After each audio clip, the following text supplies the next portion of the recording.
होएगा। Okay sir, ठीक है। चलो sir, good morning to all of you फिर से। चलो सर, अदर सोर्स पढ़ना है, ठीक है। इनकम टैक्स में हम लोग इनकम फ्रॉम अदर सोर्स पढ़ रहे हैं, उसी में हम लोग कुछ फाइनल डिस्कशन करेंगे, ठीक है। ऑलमोस्ट जो जो मुझे आपको अदर सोर्स रिलेटेड बताना था मैंने आप लोगों को बताया, ठीक है। अब कुछ फाइनल टच है और कुछ इंपॉर्टेंट क्वेश्चंस और कुछ इंपॉर्टेंट 2-4 प्रोविजंस है जिसको मुझे डिस्कस कर लेना चाहिए, तो इसी के लिए ये वाला अदर सोर्स का क्लास आज है, ठीक है सर। पढ़ना तो पड़ेगा, इसमें तो कोई प्रॉब्लम है नहीं, जो है सीखना वो तो सीखना पड़ेगा। तो ठीक है, तो अदर सोर्स है क्या, सबको याद तो होगा। फिर से याद दिलाऊं क्या सर?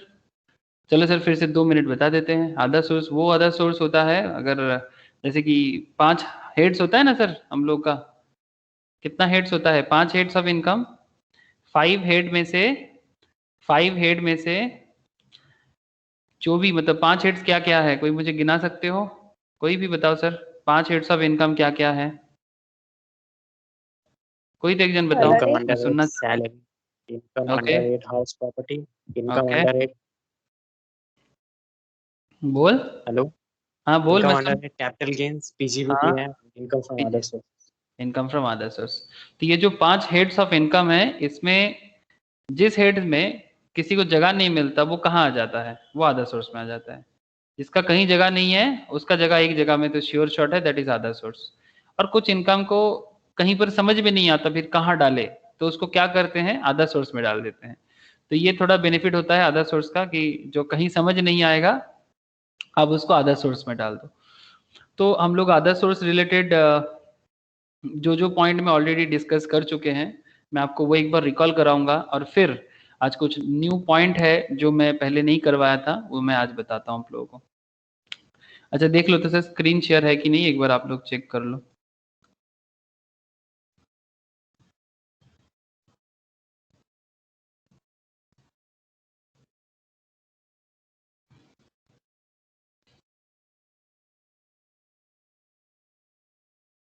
स्क्रीन शेयर है सर? कंफर्म करना प्लीज। है दादा। Yes sir. ठीक है, तो देखो सर, हम लोगों ने इनकम फ्रॉम अदर सोर्स में प्रोफॉर्मा डन एकदम, क्या क्या इनकम हो सकता है, casual income, dividend income, consideration, ठीक है। काफ़ी सारे पॉइंट ये सब ऑलरेडी डिस्कस कर भी चुके हैं। लास्ट क्लास में एक बहुत ही अच्छा सम्स भी करवाया था आप लोगों को, जिसके अंदर अदर सोर्स के साथ साथ कैपिटल गेन का भी थोड़ा एरिया था, बीबी का भी एक हल्का सा टच था, ठीक है। तो प्रोफॉर्मा हम लोगों ने डन कर चुके हैं, मतलब किस तरह से प्रोफॉर्मा किया जाता है। फिर डिडक्शंस नॉट अलाउेबल सेक्शन 58, ठीक है, इसमें भी मैंने आप लोगों के साथ चर्चा किया था सर।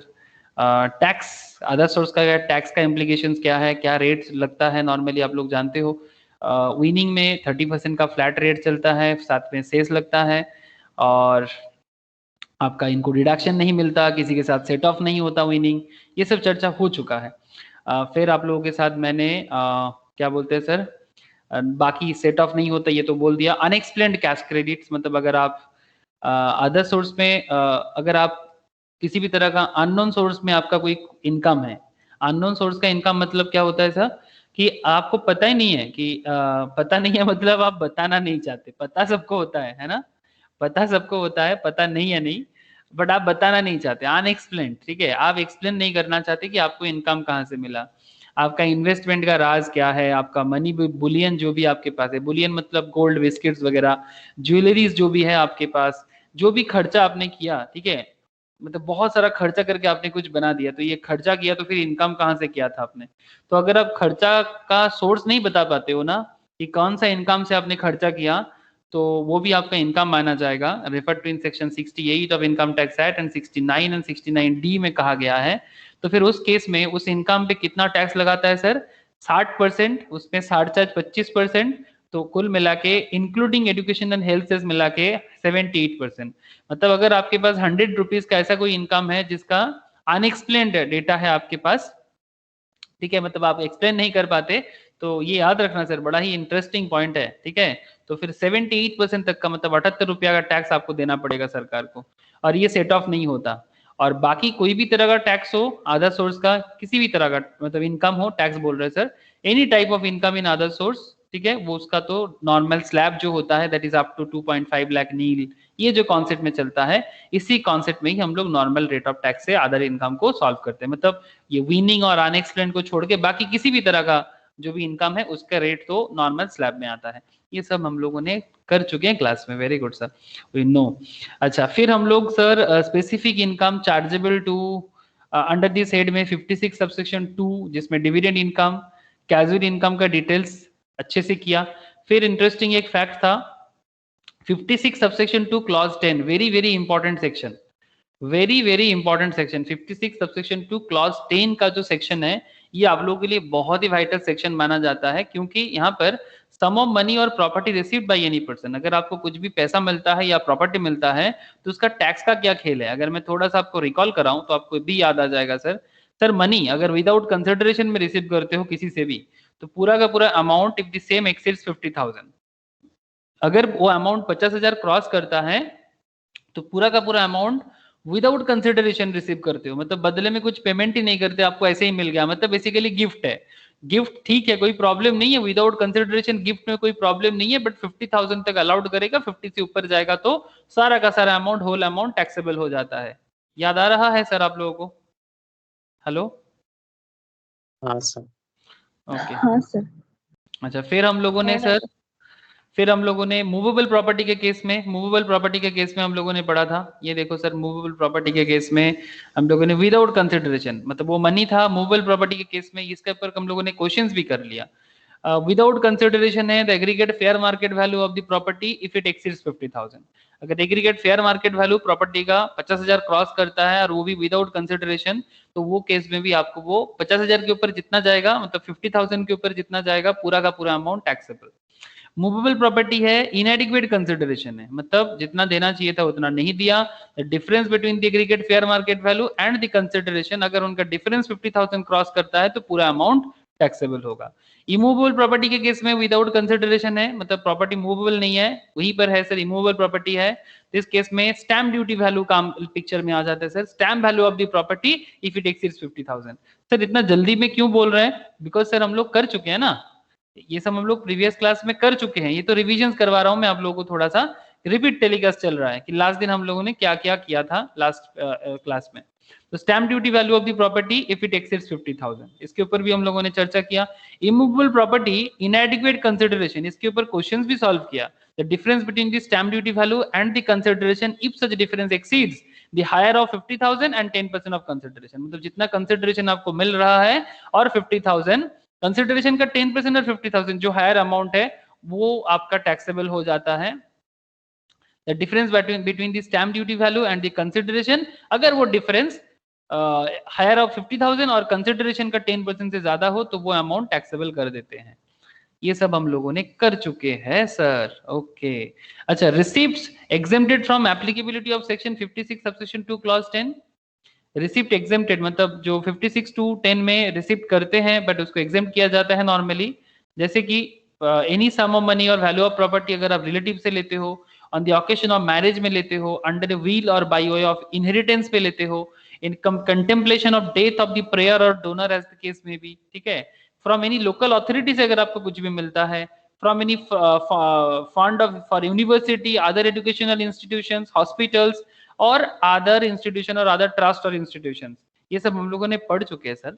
अच्छा, बाय एनी, अच्छा, by way of transaction not regarded as transfer under specified clause of section 47 from an individual by a trust created और established only for the benefit of relative of the individual from such class of persons and subject to such condition as may be prescribed, ये सब मैंने discussions किया था last class में, अगर किसी ने लास्ट क्लास मिस किया एक बार जरूर लास्ट क्लास गो थ्रू करना सर, अच्छे से क्लियर किया गया है सर। अच्छा, other receipt chargeable to the set, मतलब ये हमारा जो सेक्शन है that is section 56 subsection 2 clause 10, ठीक है, यहाँ पर मेनली कॉन्सेप्ट क्या था, 56 सबसेक्शन 2 क्लॉज 10 का मेन कॉन्सेप्ट यही है कि यहाँ पर हम लोग क्या करते हैं, सम ऑफ मनी और property received by any person, तो सम ऑफ प्रॉपर्टी और money received by any person का कॉन्सेप्ट सेक्शन 56 सबसेक्शन 2 क्लॉज 10 में बताते हैं। लेकिन सर कुछ रिसीप्ट्स है जो अदर सोर्स में चार्ज किया जाता है, ठीक है, हम लोगों ने कुछ पॉइंट पढ़ा जो अदर सोर्स में चार्ज नहीं करना चाहिए, लेकिन कुछ पॉइंट है जो अदर सोर्स में चार्ज करने के लिए बताते हैं, लेकिन वो रिसीव मनी के हिसाब से या प्रॉपर्टी के हिसाब से आप करते हो। जैसे 56 सबसेक्शन 2 क्लॉज 7b यहां पर बता रहा है sir, consideration received in excess of fair market value of shares issued by a closely held company, ये भी हम लोगों ने किया है, to any person being a resident to be treated as income of such company where shares are issued at a premium. 56 subsection 2 clause 8 interest received on compensation और enhance compensation, इसके बारे में मैं एक क्वेश्चन आप लोगों को आज करवाने वाला हूं sir. Deemed to be the income in the year of received and taxable under the head of income from other source, मैं आज डिस्कस करूंगा इसके बारे में। ये एनहांस कंपेंसेशन याद आ रहा होगा आप लोगों को, ठीक है। एनहांस कंपेंसेशन क्या है, मुझे पूछा था किसी ने, मुझे याद है, ठीक है। तो मैं आज इसका क्वेश्चंस करवाऊंगा तो आपको एनहांस कंपेंसेशन थोड़ा समझ में आ जाएगा। अच्छा, any sum of money received as an advance और otherwise in the course of negotiation for transfer of capital asset in such sum is forfeited and negotiation do not result in transfer of such asset, याद है। इसके बारे में मैंने capital gain के साथ compare करके आप लोगों को समझाया था कि अगर आपने किसी के साथ जमीन लिया था और फिर जमीन के बाद जमीन बेचना था आपको, और फिर किसी से आपने कुछ बुकिंग मनी लिया था, याद है बुकिंग मनी का खेल? हाँ सर, 56 सबसेक्शन 2 क्लॉज 9, वो बुकिंग मनी आपका फॉरफिट कर देते हो तो वो अदर सोर्स में आ जाएगा। 56 सबसेक्शन 2 क्लॉज 11 कंपेंसेशन और अदर पेमेंट ड्यू टू और received by any person by whatever name called in connection with the termination of his employment, मतलब आपका जॉब था, जॉब आपका अभी करंटली क्या किया जा रहा है, टर्मिनेट किया जा रहा है, तो बदले में आपको कुछ पेमेंट मिल रहा है, तो वो पेमेंट एग्जैक्टली सैलरी पेमेंट नहीं है, ठीक है। तो अगर वो प्रॉपरली सैलरी पेमेंट नहीं है तो फिर वो जो अमाउंट आपको मिलेगा वो 56 सबसेक्शन 2 क्लॉज 11 में आपका अदर सोर्स इनकम माना जाएगा, ठीक है। तो इस तरह का कुछ इंपॉर्टेंट एरिया था। और एक एरिया जो मैंने एकदम डिस्कस नहीं किया था आप लोगों से, मैं थोड़ा सा डिस्कस इसको कर लूं सर एक बार, फिर मैं कुछ क्वेश्चंस करवाऊंगा तो आपके मन में अदर सोर्स रिलेटेड जो भी सवाल जवाब है वो सब क्लियर हो जाएगा। ओके, डिडक्शंस अलाउएबल, मतलब हम लोग 57 में अदर सोर्स के 57 में डिडक्शंस के बारे में बात करते हैं, ठीक है, और डिडक्शन नॉट अलाउएबल के बारे में 58 में बात करते हैं, ठीक है। तो ये 57 और 58 को एक बार पढ़ ले, फिर कुछ क्वेश्चंस वगैरह सॉल्व कर ले, तो मुझे नहीं लगता कि और दिक्कत होने वाला है सर, ठीक है। चलो देख लेते हैं, ये पॉइंट में मैंने ज्यादा डिस्कशन नहीं किया था सर। सबको समझ आ रहा है ना हम लोग क्या पढ़ रहे हैं और क्यों पढ़ रहे हैं? हाँ, एनी डाउट सर किसी के मन में? समझ तो आ रहा होगा, कनेक्शन तो हो गया होगा सर, बोलो ना। Yes sir. है ना? बस सर, वही जैसे दिल का तार जोड़ना जरूरी होता है, वैसा भी सब्जेक्ट का तार जोड़ना, तार समझते हो मतलब कनेक्शन, ये जो वाईफाई नहीं लगता है ना, कभी कभी नेट प्रॉब्लम करता है, ये नेट का प्रॉब्लम को दूर करना है, मतलब सब्जेक्ट के साथ भी आपको नेट कनेक्ट करना है। तो नेट कनेक्ट एक बार हो जाए तो एकदम अनइंटरप्टेड पावर सप्लाई फ्लो होता जाएगा, जो भी सीखोगे फ्लो होता जाएगा, each and every point clear होता जाएगा, ठीक है सर। चलो आगे बढ़ो। ओके सर, आगे बढ़ते हैं फटाफट। डिडक्शन अलाउएबल 57 में इनकम फ्रॉम अदर सोर्स में डिडक्शंस के बारे में क्या बोलता है? बोलता है sir, in case of dividend और income, in case of dividend और income in respect of units of mutual fund और income from respect of units from a specified company, अगर आपको ऐसे कुछ मिलता है, ठीक है, dividend income in respect of units of mutual fund के थ्रू से, या income of respect of unit from a specified company, जो गवर्नमेंट स्पेसिफाई कर देता है कभी कभी, वैसा कुछ हो गया तो आपको डिडक्शन मिल जाता है। Interest expenditure to earn such income, उस पर्टिकुलर अर्निंग को करने के लिए आपने अगर कुछ इंटरेस्ट एक्सपेंडिचर किया है तो वो आपको माइनस करने को मिलेगा।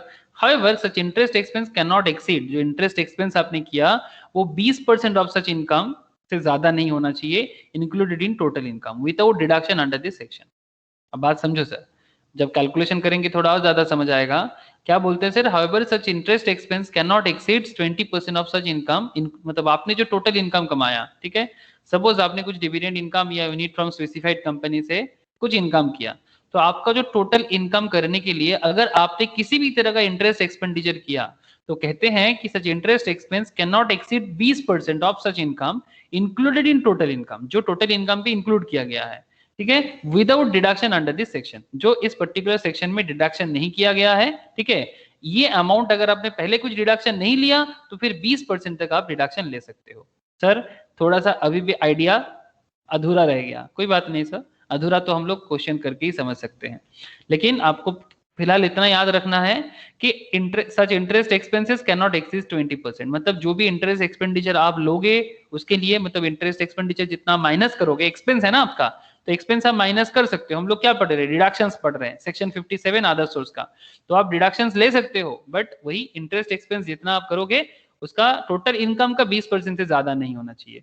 जो टोटल इनकम आपने मतलब आपको मिला उसका 20% से ज्यादा इंटरेस्ट एक्सपेंस नहीं होना, आप लेस नहीं कर पाओगे। आगे बताते हैं सर, क्वेश्चंस करेंगे अभी कुछ देर बाद, तो थोड़ा सोल्यूशन एकदम क्लैरिटी दे देगा। अच्छा, इन case of interest on securities, अगर आप सिक्योरिटीज मतलब आप समझते हो सर, शेयर्स, डिवेंचर्स, ये सब ना, शेयर डिवेंचर्स वगैरह के केस में any reasonable sum paid by way of commission और रेम्यूनरेशन टू ए बैंकर और एनी अदर पर्सन। अगर आपने इंटरेस्ट ऑन सिक्योरिटीज के चलते, मतलब जब भी आप सिक्योरिटीज वगैरह लेते हो तो उसके लिए आपने कुछ पेमेंट किया, ठीक है, उसके लिए आपने कुछ पेमेंट किया, तो अगर आपने जो भी पेमेंट किया तो वो पेमेंट क्या है, वो पेमेंट आपने कमीशन के तौर पे, रेम्यूनरेशन के तौर पे किसको पेमेंट किया, किसी बैंक को दिया, ठीक है, बैंकर और एनी अदर पर्सन, होता है ना सर, जब भी कोई शेयर सिक्योरिटीज लेते हैं तो बदले में कुछ इंटरेस्ट वगैरह किसी कारण से किसी को देना पड़ रहा है, तो अगर ऐसा कुछ भी आपने बैंकर को या किसी भी पर्सन को आपने किसी भी तरह का दिया, रीजनेबल सम पेड, हाँ, रीजनेबल का मतलब वो देखना पड़ेगा परसेंटेज में कितना रीजनेबल होना चाहिए, बाय वे ऑफ कमीशन या रेम्यूनरेशन। अब कमीशन का मतलब कुछ भी नहीं तो हो सकता ना, एक रीजनेबल लेवल पे कमीशन होता है, तो वो देखना पड़ता है, तो वो अमाउंट आप डिडक्ट कर सकते हो। अच्छा, income consist of recovery from employees as contribution to any provident fund, superannuation fund, etc. Income consist of recovery from employees, मतलब आपने प्रोविडेंट फंड में कुछ अमाउंट दे रहे हो तो कुछ अमाउंट आप अपने एम्प्लॉय से भी लेते हो ना, तो जो अमाउंट आप एम्प्लॉय से ले रहे हो तो इनकम वो आपके लिए है, ठीक है।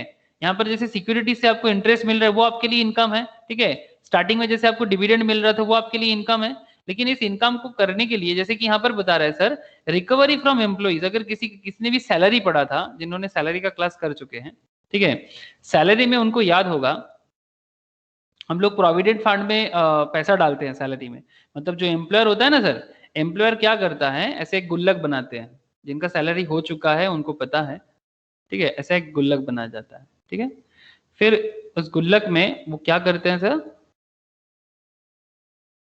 दोनों तरफ से अमाउंट डालते हैं, एक को हम लोग क्या बोलते हैं सर, बोलो, one is called employer contribution, है ना, और दूसरा क्या बोलते हैं, ये प्रोविडेंट फंड है, पब्लिक प्रोविडेंट फंड, या हाँ, और एक तरफ होता है employee contribution, very good sir, employee contribution.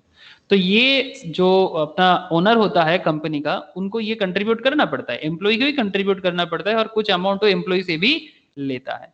तो यहाँ पर क्या बताया जा रहा है sir, income consist of recovery of from employees as contribution to any PF और सुपरएनुएशन फंड, मतलब अगर आप कुछ अमाउंट एम्प्लॉय से रिकवर कर रहे हो तो कहते हैं वो आपके लिए इनकम है, बिकॉज जो आपको देना था वो आपके बदले आपके एम्प्लॉय आपको दे रहा है। The amount of contribution remitted before the due date under the respective acts in accordance with the provision of section 36 subsection 1 clause 5।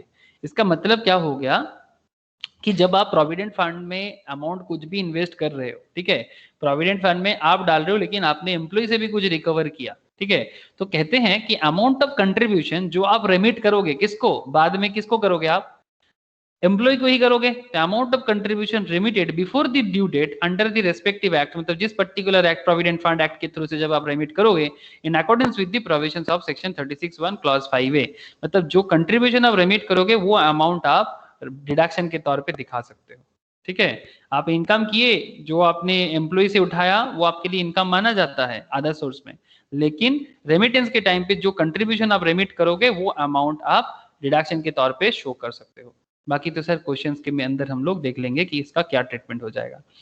Okay, और क्या sir, income from letting on hire of machinery, अगर आप machinery को भाड़े पे देते हो, plant and furniture को भाड़े पे देते हो, विद और विदाउट बिल्डिंग, चाहे बिल्डिंग के साथ प्लांट मशीनरी दे दो या बिल्डिंग बिना प्लांट मशीनरी दे दो, कहते हैं मतलब ये आपके लिए क्या हो गया, इनकम हो गया।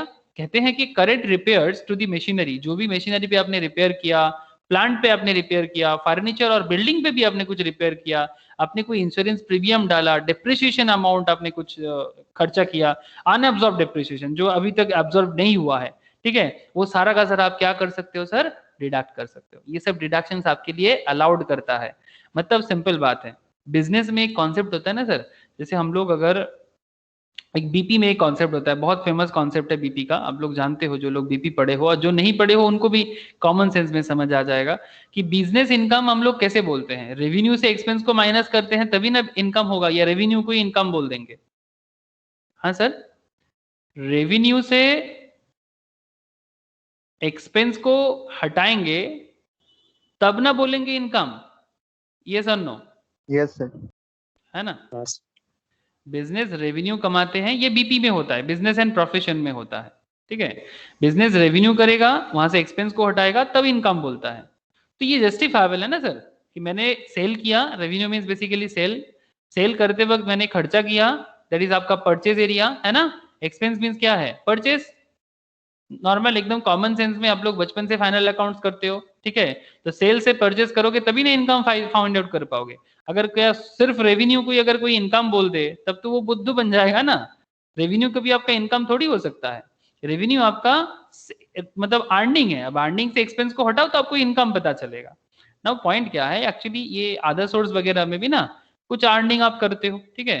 तो कहते हैं कि अदर सोर्स में तो ऐसे इस एज सच खर्चा को मेंटेन नहीं किया जाता, बट फिर भी कुछ कुछ एरिया में आपको डिडक्शंस मिल रहा है, जैसे कि आप लोगों ने 57 के अंदर देख पा रहे हो। आप लोग समझ पा रहे हैं ना सर, यहाँ पर आप अर्न कर रहे हो लेकिन कुछ खर्चा ऐसे होते हैं जो आपको डिडक्शन के तौर पे मिलते हैं, तो आपका अर्निंग क्या हो जाएगा? कम दिखेगा और आपका टैक्स कम हो जाएगा। तो ये बेनिफिटेड है for the client, for SSC के लिए बेनिफिट होगा, ठीक है। बस यही है और कुछ नहीं। फैमिली पेंशन के रिगार्डिंग एक कॉन्सेप्ट है सर, फैमिली पेंशन की रिगार्डिंग, अगर फैमिली पेंशन किसी को मिल रहा है तो उसके लिए अदर सोर्स होता है ना। फैमिली पेंशन अदर सोर्सेस है, जिसका पेंशन था उसके लिए सैलरी है, बट जो जिनका पेंशन था वो तो गुजर गए, लेकिन उनके फैमिली को, जैसे हस्बैंड गुजर गए तो वाइफ को पेंशन मिलता है ना, या वाइफ गुजर गए तो हस्बैंड को भी मिल सकता है, डिपेंड करता है, ठीक है, क्या सिचुएशन है। तो फैमिली पेंशन जो भी रिसीव कर रहा है उसमें sum equal to 33 1/3% of such income और 15,000 विच एवर इज लेस, ये अमाउंट आपको डिडक्शन के तौर पे मिलेगा। मतलब पूरा का पूरा इनकम को टैक्सेबल नहीं किया जाता। टोटल इनकम का जो इनकम आप यहाँ पर रिसीव होगा, अगर 1 लाख रिसीव होता है तो 1 लाख का 33.5%, मतलब सॉरी 3313%, ठीक है। 33 1/3% ऑफ सच इनकम और 15,000, इनमें से जो कम होगा वो अमाउंट आप डिडक्शन के तौर पे दिखा सकते हो, याद रखिएगा सर, ठीक है। और एक पॉइंट है सर, इंटरेस्ट ऑन कंपेंसेशन और enhance compensation receive, interest on compensation और enhance compensation receive 50% of such interest income. अगर आप किसी भी तरह का कंपेंसेशन रिसीव करते हो या बढ़ा हुआ कंपेंसेशन, मतलब एनहांस किया हुआ कंपेंसेशन रिसीव करते हो, तो कहते हैं कि 50% ऑफ सच इंटरेस्ट इनकम, जो भी इंटरेस्ट इनकम आप करते हो उसका 50% तक आपको डिडक्शन मिल सकता है। 50% of such income, very very important point sir. 50% of such interest income तक आप डिडक्शन ले सकते हो, तो ये बेनिफिट उठाओ आप, ठीक है। एज एन अदर सोर्स जब भी आप इनकम खुद करो या फिर जब क्लाइंट का हैंडल करो तो आपको ये याद रखना जरूरी है। तो याद रखिए सर, अब ये सब रूल ही तो है जो आपका क्वेश्चंस को सॉल्व करने में आपको हेल्प करेगा। ओके सर, ओके ओके डोके, ठीक है, चलो ओके डोके। हम लोग 57 तो समझ गए है ना, 57 तो समझ गए अभी। और 58 में कुछ ऐसे पॉइंट में बोला गया है सर, डिडक्शन नॉट अलाउएबल, जैसे कि कॉमन सेंस लगाओ सर, क्या अदर सोर्स में पर्सनल एक्सपेंस अलाउ करेगा? yes, आपका व्यक्तिगत खर्चा, ठीक है, व्यक्तिगत खर्चा इन द सेंस, से फॉर एग्जांपल आप कंपनी में डिविडेंड उठाने गए और डिविडेंड उठाने के टाइम पे आपने कार लेके गए थे, ठीक है, तो आपका कार का पेट्रोल का खर्चा उठा लोगे क्या? कंपनी का डिविडेंड कलेक्ट करने गए, किसी से इंटरेस्ट कंपेंसेशन लेने गए, कि आप गाड़ी का खर्चा उठा लोगे क्या उससे?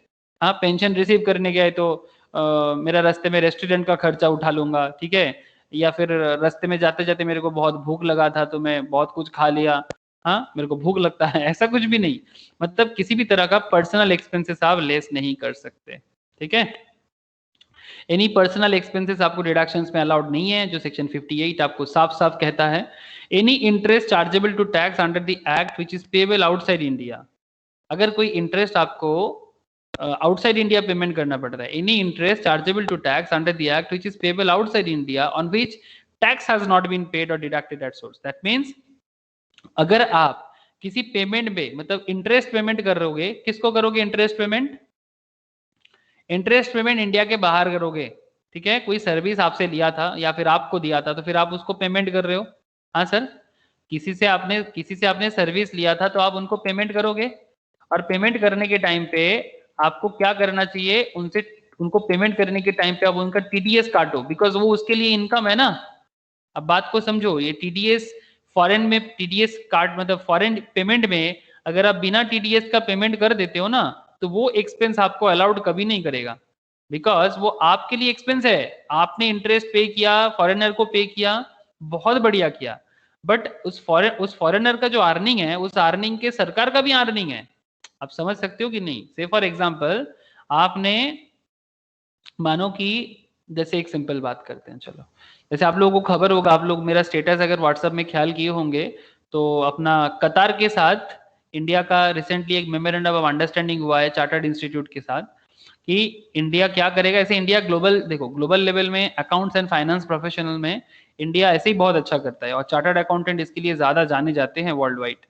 Seriously, Indian chartered accountant is world second largest accounting body, and अगर नॉलेज वाइज देखा जाए, ये ग्लोबली बहुत ज्यादा रिकॉग्नाइजेबल है। सीरियसली, इवन सीपीए को भी हार मना सकते हैं, इतना नॉलेज इंडियन चार्टर्ड अकाउंटेंट रखता है। ये वर्ल्ड वाइड एक मतलब होता है ना सर, एक मान्यता मिलता है, तो वो इंडियन सीए के लिए बहुत फेमस है, इंडियन सीए वर्ल्ड वाइड। तो इसीलिए रिसेंटली कतार दिखाई दिया आप लोगों को? ये मिडिल ईस्ट का एक कंट्री है, बहुत ही रिच कंट्री है। कतार अपने बिजनेस का जो भी अकाउंट्स वगैरह होगा, उसका सर्विस इंडिया से लेना चाहता है। ठीक है, तो ये मेमोरेंडम ऑफ अंडरस्टैंडिंग रिसेंटली हुआ है, कल का ही बात है सर। ठीक है, ऐसे एक तरफ खबर है सी एग्जाम का लेके आईसी, आज सुप्रीम कोर्ट बताएगा क्या होगा नहीं होगा, जो भी हो, चलो उसमें बात करके कोई अभी फायदा नहीं है। होगा तो होगा, पोस्टपोन करेगा एग्जाम तो होगा, पोस्टपोन करेगा या फिर जो भी फैसिलिटीज मांग रहा है वो होगा। लेकिन ये भी एक साथ में खबर है कि कतार गवर्नमेंट के साथ इंडियन गवर्नमेंट का ये साइन हो रहा है कि यहाँ का चार्टर्ड अकाउंटेंट अकाउंटिंग सर्विसेज इनको देगा। ठीक है, एक्सपोर्ट करेगा basically accounts and finance service, accounts and financial जो डेटा है उसको एक्सपोर्ट करेगा सर्विस के थ्रू से। ठीक है, तो सर अगर आप एक्सपोर्ट करोगे तो बदले में आप इनसे पेमेंट लोगे, है ना? बदले में आप इनसे पेमेंट लोगे। सिमिलरली जब आप ऑपोजिट भी हो सकता है, आप जब किसी से कुछ लेते हो, मतलब आप दूसरे से सर्विस लेते हो, तो वो आपके लिए क्या हो जाएगा? से फॉर एग्जांपल आप कतार से कुछ और चीजें ले रहे हो, तो बदले में आप उनको पेमेंट करोगे। तो सिंपल कह रहा है सर कि जब भी आप किसी को पेमेंट करते हो, that is expense for you. Okay, तो ये फॉरेन पेमेंट जब भी आप करोगे तो आप टीडीएस काट के करो। अगर आप टीडीएस काटोगे तो वो गवर्नमेंट का इनकम है, और अगर आप गवर्नमेंट का इनकम बिना ही किसी को पेमेंट कर देते हो, तो फिर वो पेमेंट आप अपने इंटरेस्ट एक्सपेंस के मतलब एक्सपेंस के तौर पे कभी माइनस नहीं कर सकते। आप लोग बात को समझे sir? Any interest chargeable to tax under the act which is payable outside India on which tax has not been paid or deducted at source, मतलब बेसिकली बिना टीडीएस का आउटसाइड ऑफ इंडिया पेमेंट कभी भी deduction के तौर पे, not just in other source, किसी भी जगह में नहीं मिलता है, ना तो सैलरी में मिलता है, ना तो बीपी में मिलता है, ना तो सीजी में मिलता है, कहीं भी नहीं मिलता है ना सर? जो लोग पहले प्रीवियस मतलब और भी बाकी हेड्स किए होंगे उनको पता है, और जिन लोगों ने नहीं किया उनको बाद में और पता चल जाएगा। क्या बात है सर, ये सब तो साइकिल का प्रोसेस है, आगे आगे बढ़ते जाएंगे। बोलो सर, ये दोनों पॉइंट क्लियर है कि नहीं है?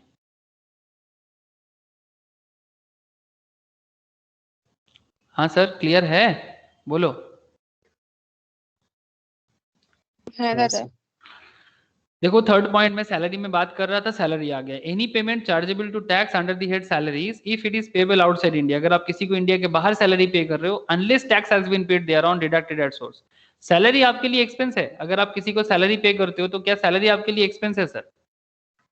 ऑब्वियसली बिजनेस के तरफ से देखो तो सैलरी एक्सपेंस है, लेकिन अगर आप सैलरी पेमेंट कर रहे हो और बदले में टीडीएस नहीं काट रहे हो, तो फिर वो एक्सपेंस भी आप डिडक्शन के तौर पे शो नहीं कर सकता। ऐसे सैलरी का ट्रीटमेंट सैलरी के साथ ही ज्यादा होता है, लेकिन अगर मानो कि अदर सोर्स के साथ भी कुछ कनेक्शन हो गया और आप सैलरी को माइनस करना चाहते हो पेमेंट के तौर पे, जैसे इंटरेस्ट हो गया ना, वैसे ही कुछ माइनस आप सैलरी को भी करना चाहते हो तो वो भी नहीं कर सकते, बिकॉज वहां पर भी टीडीएस का प्रॉब्लम हो गया। तो ये सेक्शन 58, सैलरी हो, सैलरी के साथ इंटरेस्ट हो, जो भी कनेक्टेड पॉइंट हो, वो आपको डिडक्शन लेने नहीं देगा। पर्सनल एक्सपेंस एंड बिना टीडीएस का पेमेंट, पर्सनल एक्सपेंसेस एंड बिना टीडीएस का पेमेंट पे कोई छूट नहीं है। बोलो सर, बोलो बोलो, समझ में आया कि नहीं? बोलो।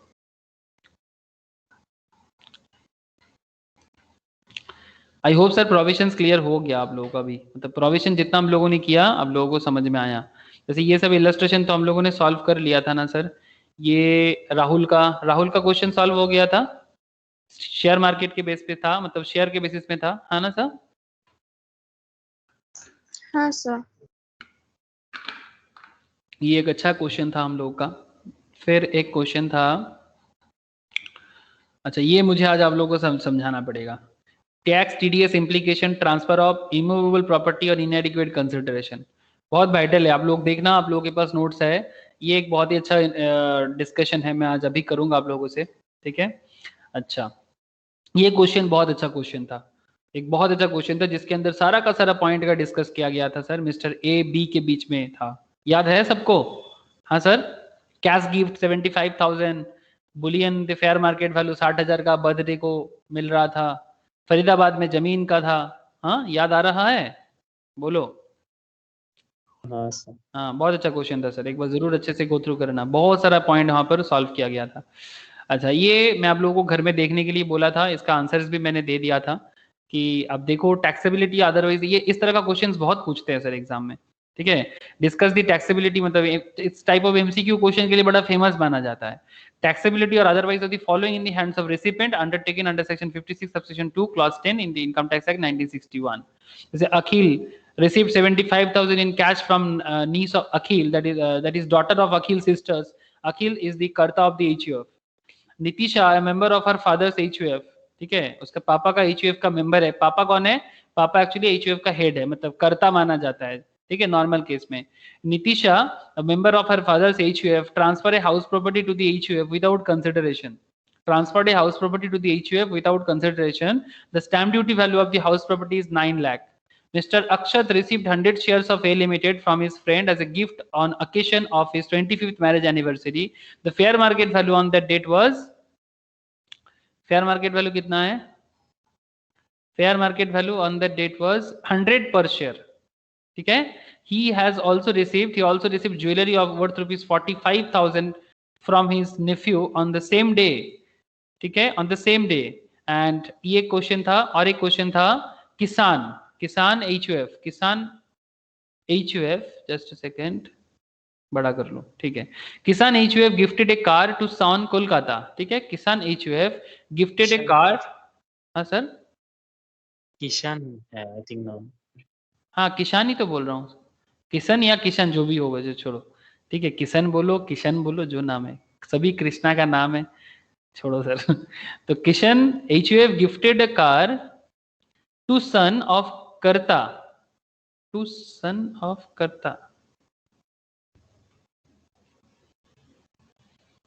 किसान HUF gifted a car to son of Karta for achieving good marks in 12 board examination. The fair market value of the car is 5,25,000. मतलब ये HUF के तरफ से सन को दिया जा रहा है ना सर, कर्ता का बच्चा है, मतलब जो फैमिली हेड का सन है, उनको गिफ्ट किया जा रहा है 5,25,000 का फेयर मार्केट वैल्यू में। तो आपको यहाँ पर पूछा जा रहा है कि इसमें से कौन सा इनकम टैक्सेबल होगा, यही पूछा है ना आपको। अच्छा क्वेश्चन है सर, ऐसा क्वेश्चन भी बहुत पूछा जाता है, ठीक है? आपको बस टैक्सेबिलिटी के बारे में बात करना है। तो चलो सर एक एक करके देख लेते हैं। अगर आप लोगों ने घर में जरूर रीड किए होंगे, मैं फिर से एक बार रीड करा दे रहा हूँ, डोंट वरी सर, ठीक है? चलो, जिसने, अगर किसी को भी कोई डाउट रह गया हो तो डाउट क्लियर हो जाएगा। 75,000 in cash for niece of Akhil, daughter of Akhil sister, Akhil is the karta of the HUF। तो क्या करें, 75,000 टैक्सेबल होगा कि नहीं होगा, क्या लगता है? 50,000 से ज्यादा है। 50,000 से ज्यादा है ना? ये इस तरह का लॉजिक हम लोग पहले भी सॉल्व कर चुके हैं। Very good sir. देखो सर, रीजन भी देके रखा है यहाँ पर, सम ऑफ मनी एक्सीडिंग 50,000 ना, 75,000 का गिफ्ट है, कोई बात नहीं, बट 50,000 से ज्यादा है, और 50,000 से अगर 1 रुपया भी ज्यादा होता है तो पूरा का पूरा अमाउंट टैक्सेबल होता है। रिसीव्ड विदाउट कंसिडरेशन, गिफ्ट है तो विदाउट कंसिडरेशन हो रहा है, from a non relative, okay, इस टैक्सेबल। रिलेटिव से होता तो फिर देख लेते, ठीक है? नॉन रिलेटिव है, 56 subsection 2 clause 10, daughter of Mr. Akhil's sister is not a relative of Akhil HUF since he is not a member of the Akhil HUF. Daughter of Mr. Akhil's sister is not a relative of Akhil HUF since he is not a member of Akhil HUF. मतलब आप लोगों को समझ में आया? Relationship कुछ समझ में आया आप लोगों को? क्वेश्चन को फिर से पढ़ो। हाँ सर। रिलेशनशिप क्लियर है ना? Akhil HUF received 75,000 in cash from niece of Akhil, that is daughter of Akhil's sister. तो अखिल का सिस्टर का डॉटर थोड़ी ना इनके HUF का मेंबर बनेगा सर, वो तो अलग फैमिली मेंबर्स के हैं। तो जो अलग फैमिली मेंबर्स के हैं वो रिलेटिव्स कैसे हो गया? सेम फैमिली से तो हुआ नहीं, ठीक है? तो इसको नॉन रिलेटिव मानेंगे सर, ये बहुत दूर का रिश्ता हो गया, ठीक है? तो इसीलिए इसको हम लोग टोटल लेवल में गिफ्ट मानेंगे, मतलब इसको विदाउट कंसिडरेशन मानेंगे और पूरा का पूरा अमाउंट यहाँ पर टैक्सेबल हो जाएगा। आप लोग एक सेक्शन को याद रखिएगा सर, हम लोगों ने यहाँ पर पढ़ते वक्त हम लोगों ने इसको बताया था, ये वाला पॉइंट, ये received exempted from the applicability of section 56 subsection 2 clause 10। पहला वैल्यू पॉइंट ही बताया था, एनी सम ऑफ मनी और value of property received from any relative. अगर आप रिलेटिव से कुछ लेते हो तो वो एग्जेम्प्ट होता है सर, रिलेटिव से कुछ लेते हो तो वो एग्जेम्प्ट होता है। तो वही पॉइंट यहाँ पर चर्चा में के लिए बहुत इंपॉर्टेंट है। लेकिन ये तो रिलेटिव नहीं है सर, ये रिलेटिव नहीं है, ठीक है? इसीलिए इनका अमाउंट जो भी होगा ये टैक्सेबल माना जाएगा। अच्छा, फिर नेक्स्ट क्या था पॉइंट, क्या था? अच्छा क्वेश्चन था, आप लोगों ने घर में अगर पढ़े होंगे तो बहुत अच्छा किए होंगे। Nitisha a member of her father's HUF transferred a house property to the HUF without consideration. The stamp duty value of the house property is 9 lakh. क्या टैक्स लगेगा इसमें? हाँ सर, नितिशा अपने पापा का HUF का मेंबर है, ट्रांसफर किया house property to the HUF without consideration, ठीक है? वो हाउस प्रॉपर्टी ट्रांसफर किया अपने फैमिली को, इसका स्टैम्प ड्यूटी वैल्यू है 9 लाख। तो क्या इसको हम लोग ट्रीटमेंट में देंगे? नहीं होगा सर, फैमिली टेस्ट के में भी अंदर हो रहा ऐसा है। ही कुछ था ना? हाँ बोलो। I think जो टेस्ट लिए थे उसमें भी ऐसा कोई लाइन था। हाँ मैंने दिया था, ऐसा ही कुछ दिया था मैंने। हाँ। Immovable property received without consideration by a HUF from its relative is not taxable under section 56 subsection 2 clause 10। Immovable property received without consideration by a HUF from its relative is not taxable under section 56 subsection 2 clause 10। Nitisha is a member of the HUF, she is a relative of HUF, एकदम full relation है, अपने ही पापा को family में दे रहा है घर, ठीक है? जिसका स्टैम्प ड्यूटी वैल्यू 9 लाख है, कोई प्रॉब्लम नहीं है। Income from such asset would be included in the hands of Nitisha. अगर उस एसेट से कुछ भी इनकम होगा तो वो नितिशा के हाथ में टैक्सेबल हो सकता है, बट ये ट्रांसफर जो है ये फैमिली के हाथ में, HUF के हाथ में तो कोई टैक्स नहीं लगेगा। मतलब ये 9 लाख का जो गेन, स्टैम्प ड्यूटी वैल्यू का जो गेन है, ठीक है, ये HUF के हाथ में तो किसी भी तरह का टैक्स लायबिलिटी नहीं लगता है, इसलिए नॉन टैक्सेबल, नील है। बोलो सर, क्लियर हो रहा है ना आप लोगों को? सभी को पूछना चाहता हूं सर, क्लैरिटी आ रहा है? हाँ कॉन्सेप्ट? सर। है दादा। हाँ सर। ओके, दित्सा आस्था क्लियर हो रहा है आप लोगों को भी? हाँ सर। हाँ सर। विशाल, प्रीति, आप लोग भी बताओ sir. Yes sir. Okay sir. Taxable, अच्छा सॉरी, टैक्सेबल क्या दिखा रहा हूँ, क्वेश्चन देखना है। क्वेश्चन क्या है, क्वेश्चन क्या है, क्वेश्चन क्या है? चलो क्वेश्चन देख लेते हैं फटाफट। मिल गया। मिस्टर अक्षत, अक्षत ही है ना? हाँ, mister Akshat received 100 shares। Akshat received 100 shares of A Limited from his friend as a gift on occasion of his 25th marriage anniversary. The fair market value on that date was कितना है? 100 shares का 100 करके ना, 100 per share। He also received jewelry worth rupees 45,000 from his nephew on the same day। क्या करे? 100 share 100 करके कितना हो जाता है सर? 10,000। और निफ्यू से मिल रहा है 45,000 का ज्वेलरी, टोटल मिलके हो जाता है 55,000। As per provision of section 56 subsection 10, in case the aggregate fair market value of the property other than immovable property received without consideration exceeds 50,000, तो क्या करे सर? पूरा का पूरा अमाउंट टैक्सेबल होगा। ज्वेलरी और शेयर्स दोनों ही इमूवेबल प्रॉपर्टी है, सॉरी मूवेबल प्रॉपर्टी है ना? ज्वेलरी और शेयर्स दोनों ही मूवेबल प्रॉपर्टी है। तो market value of property other than immovable property receive without consideration, ये विदाउट कंसिडरेशन मिला है, वो भी टोटल वैल्यू 50,000 क्रॉस किया है। The whole of the aggregate value shall be taxable. यहाँ पर शेयर और ज्वेलरी दोनों अलग नेचर का हो सकता है, लेकिन टोटल में आपको कितना मिल रहा है वो देखना जरूरी है। Aggregate fair market value of share 10,000 और ज्वेलरी है 45,000, और जो दोनों मिलके 50,000 क्रॉस कर रहा है, hence the entire amount of 55,000 shell be taxable. अब लोग क्लियर हो गया ना सर? क्योंकि ये एकदम स्टार्टिंग वाला 56 सबसेक्शन 2 क्लॉज 10 का ही एकदम पहला 2-3 पॉइंट में ही इसके बारे में बोला गया है सर, ये वाला देखो।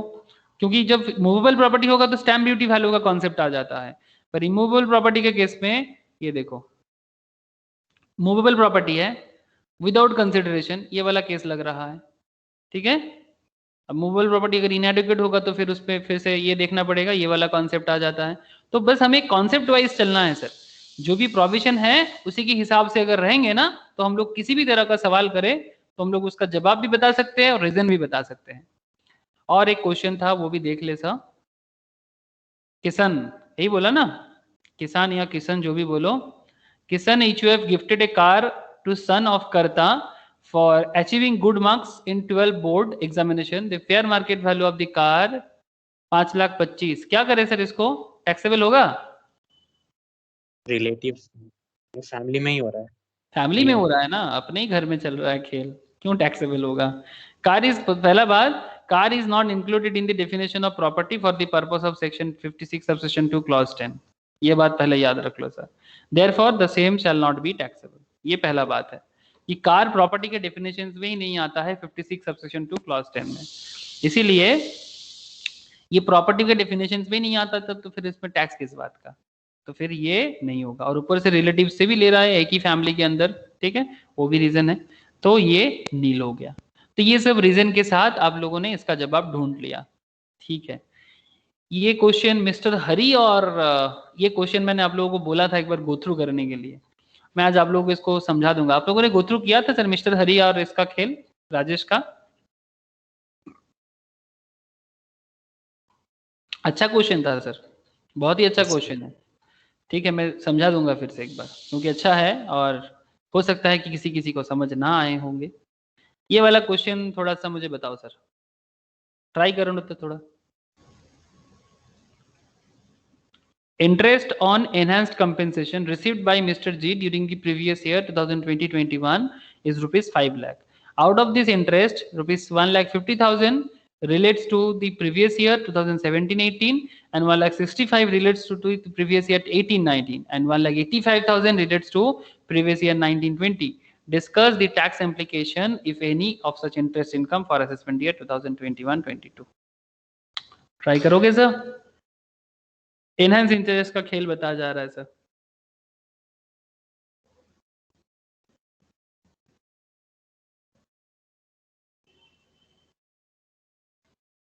क्वेश्चन समझ में आया कि नहीं आया सर? बोलो, फिर मैं बताता हूं।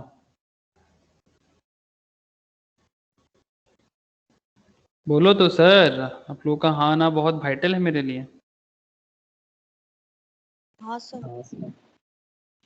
क्वेश्चन तो समझ आ गया। Yes, sir. अब हम लोगों को क्या बोला है sir? Interest on enhance compensation mister ji ने रिसीव किया।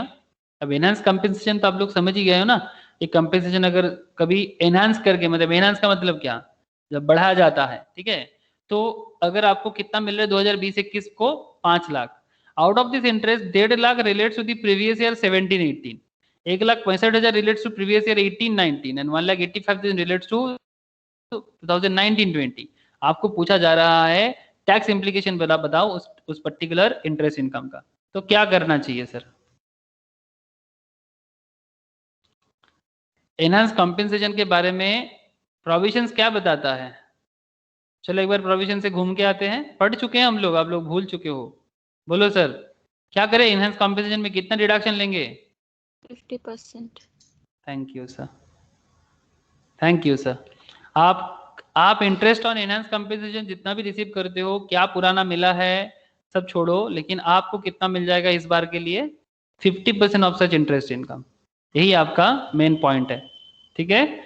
50% ऑफ सच इंटरेस्ट इनकम। तो चलो सॉल्व कर लो, सॉल्व कर लो सर, सॉल्व कर लो। ठीक है, मतलब सिंपल है, 5 लाख से 2.5 लाख चला जाएगा, 2,50,000 माइनस हो जाएगा, तो अल्टीमेटली इंटरेस्ट चार्जेबल आधा सोर्स हो जाएगा 2,50,000। बाकी पॉइंट बस देके रखा है, समझ में आ गया ना? Yes sir. चलो सर कर लो इसको। तो सर हाँ बोलो सर। मतलब वो जो प्रीवियस 3 इयर्स का जो डिटेल दिया था उससे कोई काम नहीं है? इससे कोई काम नहीं है, बिकॉज प्रोविजन हमें ये सब बताते नहीं है। आपको इंटरेस्ट मिला है एनहांस कंपनसेशन का जो 2020-21 का बोला है 5 लाख का, इसमें से आउट ऑफ दिस इंटरेस्ट 1,50,000 तो रिलेट करता है आपका पुराना, ठीक है, 17-18 के लिए, 1,65,000 18-19 के लिए, 1,85,000 2019-20 के लिए, लेकिन आपको 5 लाख इस बार मिला है ना, ठीक है, मतलब आप इंटरेस्ट रिसीव कर रहे हो, किस तरह से रिसीव कर रहे हो, एनहांस मिल रहा है, मतलब आपको बढ़ा हुआ मिल रहा है, मतलब सभी पुराना डेटा को मैच करा के आपको एक बार में 5 लाख मिल रहा है, ठीक है, जब मिल रहा है मिलने दो, जब भी 5 लाख मिलता है इसमें से आप माइनस कर दो 50% डिडक्शन के तौर पे, ये ट्रीटमेंट आपको बता रहा है। तो 5 लाख का 50% 2.5 लाख, ये आप बाकी अमाउंट आपका हो जाएगा आधा सोर्स का इनकम, मतलब रिलेटेड है, मतलब बेसिक पॉइंट है कि ये सभी तो कनेक्ट तो कर रहा है। अगर आप थोड़ा सा ऐड करके देखो तो कितना कितना हो रहा है, क्या ज्यादा हो जा रहा है क्या 5 लाख से? 1.5 लाख 5 लाख ही है। 5 लाख ही हो रहा है ना, 1,50,000 1,65,000 1,85,000, अल्टीमेटली सब मिलके ही 5 लाख आपको मिल रहा है, ठीक है। तो आपको अभी पूछा है कि असेसमेंट ईयर 2021-22 में इसका ट्रीटमेंट बताओ, बस 21-22 का ट्रीटमेंट में आपको 50% माइनस करके बताना होगा और कुछ नहीं, प्रोविजंस आपको वही बताया है, तो बस तो सर टैक्स में एक ऐसा नहीं हाँ सोच सकते कि प्रीवियस ईयर में हम लोग तो प्रीवियस ईयर का ही कैलकुलेट करते हैं ना इनकम, तो उस क्वेश्चन में तो मेंशन कर दिया कि interest on enhance compensation previous year में 5 लाख रिसीव किया, हाँ आप तो फर्स्ट लाइन में ही क्लियर हो गया कि वो 5 लाख पे ही करना है। यस इस 5 लाख पे ही तो कर रहे हैं, ये 2021 में आपको मिल रहा है ना, तो आप अभी 2021 आपका प्रीवियस ईयर है और आपका असेसमेंट ईयर क्या है 21-22, this is your assessment year and this is your previous year. तो आप 2021-22 पे किस चीज का हिसाब करते हो? जो 2021 में आपको मिला उसी का हिसाब करते हो ना। प्रीवियस ईयर 2021, इसका असेसमेंट कब करोगे? 21-22 में। तो इसलिए जो 5 लाख आपको अभी 2020-21 में मिला था उसका टैक्स इम्प्लीकेशन कब होगा? 21-22 में। उसका टैक्स इम्प्लीकेशन 21-22 में ही तो होगा, और वही तो हो रहा है सर। और जो पुराना डेटा है जो रिलेट करता है, ये डेटा आपके लिए अभी रिलेवेंट है, क्योंकि ये सभी आपको 5 लाख के अंदर ही छुप गया है। तो फिर ये तो आप आराम से इसको इग्नोर कर सकते हो, बिकॉज वो जब इससे पहले का जो ईयर था उस टाइम पे जो सिचुएशन था उसके हिसाब से डिपेंड था। आपको करेंटली 21 और 22 में इंटरेस्ट इनकम का क्या टैक्स इम्प्लीकेशन होगा ये पूछा है, तो आपका फोकस 21-22 के लिए रहना चाहिए, क्योंकि आपने तो 5 लाख का जो रिसीव किया वो तो 2021 में ही रिसीव किया ना। Yes sir. समझ आया कि नहीं आया बोलो? ज्यादा कॉम्प्लेक्स मत सोचो, जितना सिंपल हो सकता है अभी उतना सिंपल सोचो, फिर जब कॉम्प्लेक्स सिचुएशन क्रिएट होगा तब कॉम्प्लेक्स सोचना, ठीक है। बोलो ज्योति, क्लियर हुआ कि नहीं हुआ बात? हाँ सर हो गया। ओके, तो आप जैसे ऐसे सॉल्व कर लो इसको, इलस्ट्रेशन 5 था। सर बोलो sir. Sir less deduction 2,50,000 yes sir, deduction 2,50,000 the और एंटायर। 2,50,000 हाँ अदर बोलो। सोर्स में जाएगा। यस 2,50,000 2,50,000 डिडक्शन देके आधा सोर्स होगा, यस, बाकी 2,50,000 आधा सोर्स होगा डिडक्शन देने के बाद। द एंटायर इंटरेस्ट, आप लिखो तो सही, मैं दिखा रहा हूँ, देखो, the entire interest of 5 lakh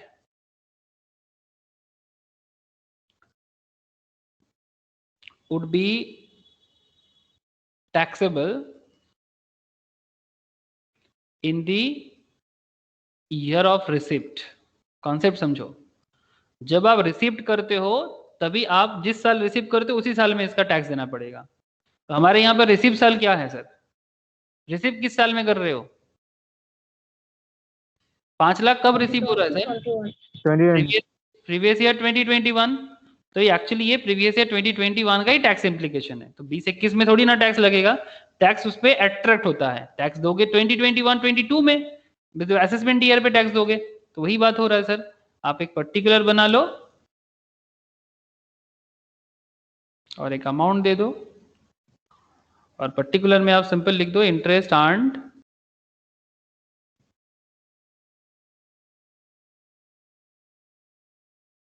छोड़ो, देखो interest on enhanced compensation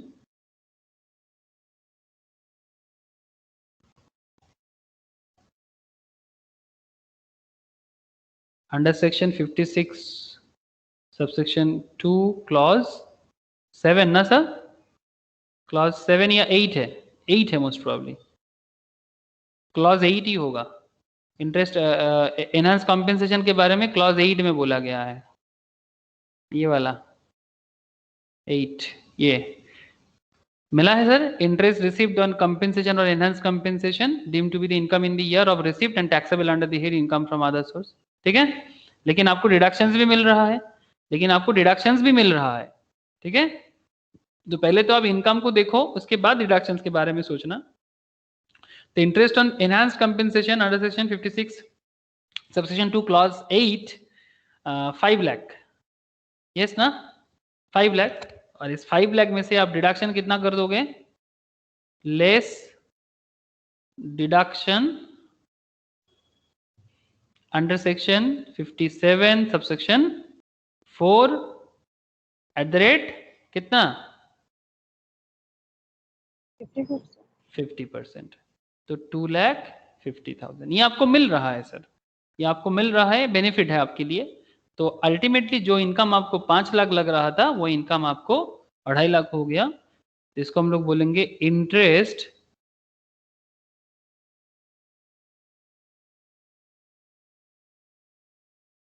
chargeable, मतलब ये जो इंटरेस्ट है ये चार्जेबल कहाँ है? Under the head IFOs, under the head IFOS, that is income from other source। बोलो सर, यही है कॉन्सेप्ट और कुछ नहीं है। क्लियर है कि नहीं है? Yes sir. ओके, तथा विशाल बोलो सर, समझ में आया? जियाउल? Yes sir. ओके, हाँ सर। मतलब जो भी हम लोग प्रोविजंस पढ़ रहे हैं उसी प्रोविजंस को ही हमें यूज करना पड़ रहा है, और कुछ नहीं है sir. Tax is all about provisions. अगर आप प्रोविजंस को ध्यान से पढ़ते हो, समझ के पढ़ते हो, तो फिर आपका आधा से ज्यादा काम तो वहीं पर आप जीत जाते हो। बाकी और थोड़ा लड़ाई क्वेश्चन करके थोड़ा प्रैक्टिकलिटी जैसे मिल जाता है। तो ये अच्छा क्वेश्चन था, हो गया। अच्छा अच्छा, मुझे आप लोगों को एक कॉन्सेप्ट समझाना पड़ेगा ना, एक कॉन्सेप्ट समझाना पड़ेगा। रुको रुको सर रुको, वो कॉन्सेप्ट कहाँ चला गया? मेरे पास था तो अभी मैंने रखा था यहाँ पर। अरे ये वाला कॉन्सेप्ट रे बाबा, ये वाला कॉन्सेप्ट जब लोगों को मैंने देके रखा, देखो वो TDS विदाउट कंसिडरेशन का एक फ्लो चार्ट नहीं बना हुआ है समरी नोट्स के अंदर। इसको बताना पड़ेगा, लेकिन इसको तो मैं यहाँ पर घुमा नहीं सकता। कहाँ चला गया ये वाला? इसको मैं यहाँ पर घुमा नहीं पाऊंगा। जस्ट रुको सर, 2 मिनट, 2 सेकेंड रुको सर, 2 सेकेंड हो गया, 2 सेकेंड हो गया। अच्छा होने दो 2 सेकेंड, मैं अभी आता हूँ, अभी आता हूँ। कहाँ चला गया मेरा वो वाला? Just a second.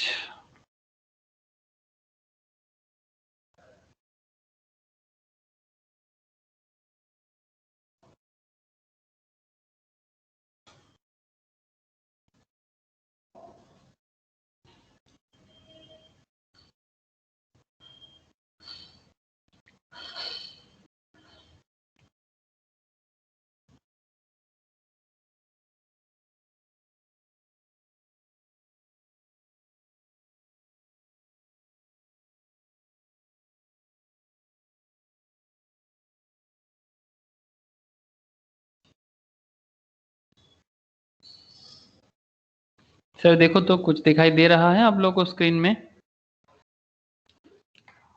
स्क्रीन में सर। कुछ शो कर रहा है? Yes sir. ओके सर, चलो सर देखते हैं कि ये क्या है। ये क्या है? Tax TDS implication on transfer of immovable property for inadequate consideration. मतलब बेसिकली टैक्स और टीडीएस तो एक ही कॉन्सेप्ट होता है, मतलब पहले टैक्स काट लो तो फिर उसको टीडीएस कहते हैं, सिंपल। टीडीएस का फुल फॉर्म क्या है, बाद में हम लोग टीडीएस का चैप्टर भी करेंगे सर। टीडीएस मतलब होता है टैक्स डिडक्टेड एट सोर्स, ठीक है, मतलब सोर्स में ही अगर आप टैक्स काटा जाए तो उसको टीडीएस कहते हैं, ठीक है। अच्छा, टैक्स रिलेटेड एक बहुत अच्छा इंपॉर्टेंट एक अपडेटेड न्यूज है, बताओ तो आप लोगों को सर, भूल जाऊंगा बाद में। टैक्स रिलेटेड एक बहुत इंस्पायरिंग न्यूज है, आप लोगों ने देखा होगा किसी ने भी। ये अपना राष्ट्रपति जानते हैं ना सर आप लोग, अब रामनाथ कोविंद को, रामनाथ कोविंद जी, रामनाथ टैक्स भी कोविंद, कुछ बोले थे इसी के बारे में। हाँ, रामनाथ कोविंद जी ने अपना गांव में गए थे सर, उसका जो गांव है, ठीक है, उनके जो गांव है उन गांव में गया था वो, मोस्ट प्रोबेबली गांव का नाम है कुछ झिंचैक, गांव का नाम है उनका, यूपी में है। तो वहाँ पर कोई रेलवे स्टेशन में कोई प्रोग्राम था तो उसके लिए उन्होंने गया था, तो वहाँ पर उन्होंने कहा कि जो रियल है वही तो बताएगा। इनका सैलरी है, सबसे ज्यादा सैलरी है, जानते हो ये गवर्नमेंट एम्प्लॉय का सबसे ज्यादा सैलरी यही है, आप लोगों को बता दो सर।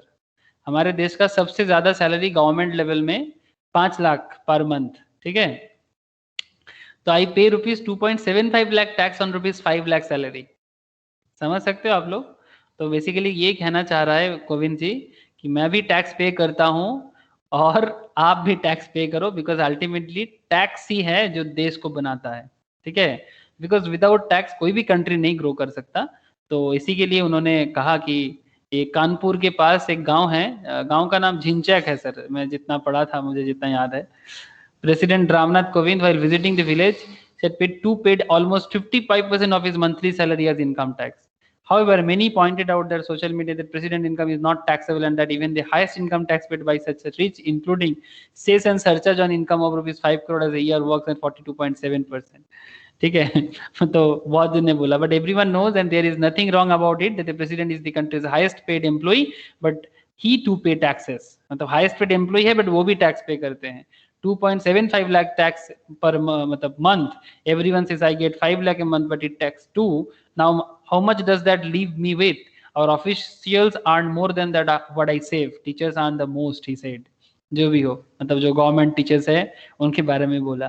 तो बेसिकली वो लोगों को बताया जा रहा है कि सर टैक्स पे करो, इसके बारे में कल उन्होंने बताया, तो मुझे लगा कि आप लोगों के साथ शेयर कर देना चाहिए एक बार बात को, तो इसलिए मैंने आपको शेयर किया। अपने गांव में कानपुर के पास जो जिस गांव में उन्होंने पला बड़ा था, वो एक बहुत अच्छा बात भी बोला कि एक सिंपल सा गांव का लड़का कभी देश का राष्ट्रपति बन सकता है, इसके बारे में भी उन्होंने कभी सोचा नहीं था, कभी नहीं सोचा था कि ऐसा भी कभी दिन आ सकता है।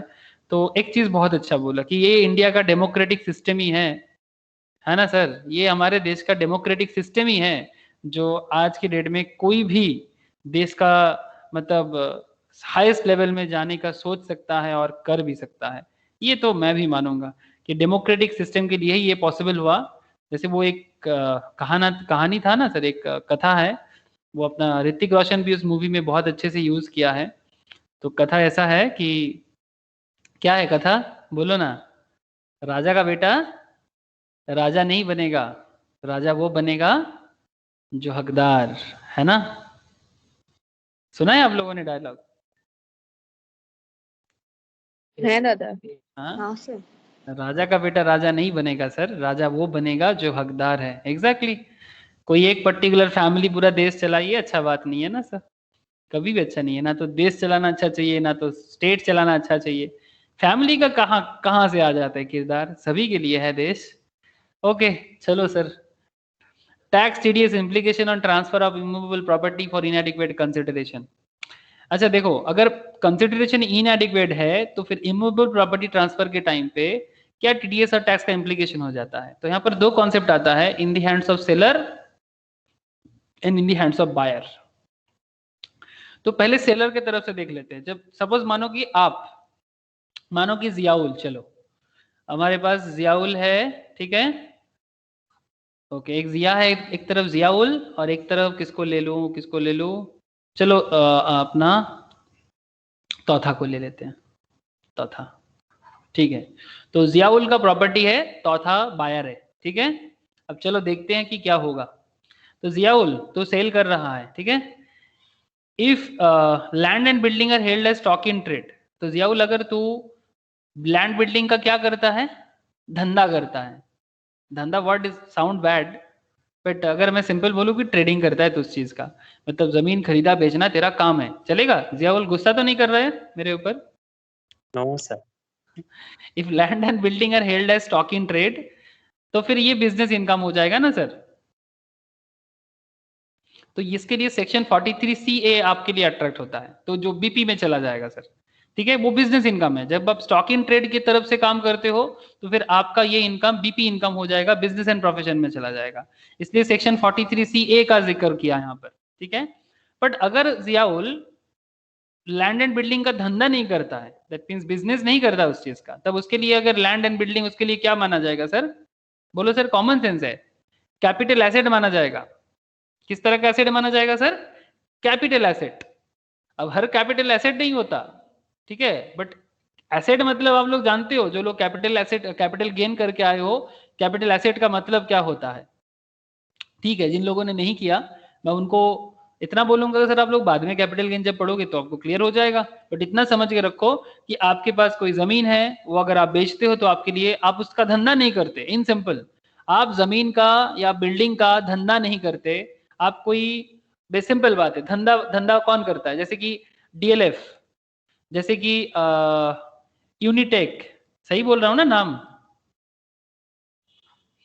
यूनिटेक, DLF, ये सब क्या वर्क करता है? ये सब प्रोमोटर है, ये सब बड़े बड़े प्रोमोटिंग कंपनीज है, ठीक है, और भी बहुत है, ठीक है, हमारे आसपास में बहुत दिखेगा। बट अगर आप लैंड बिल्डिंग का प्रोमोटर हो, उसको सेल वगैरह करते हो, तब अलग बात, तब आपके लिए 43C विल अप्लाई। बट अगर आपके पास ऐसा कोई बात नहीं है, सिंपल लैंड बिल्डिंग होल्ड करके रखे हो, तो कैपिटल एसेट है, देन आपके लिए section 50C will apply, capital gain का सेक्शन आ जाएगा। फिर now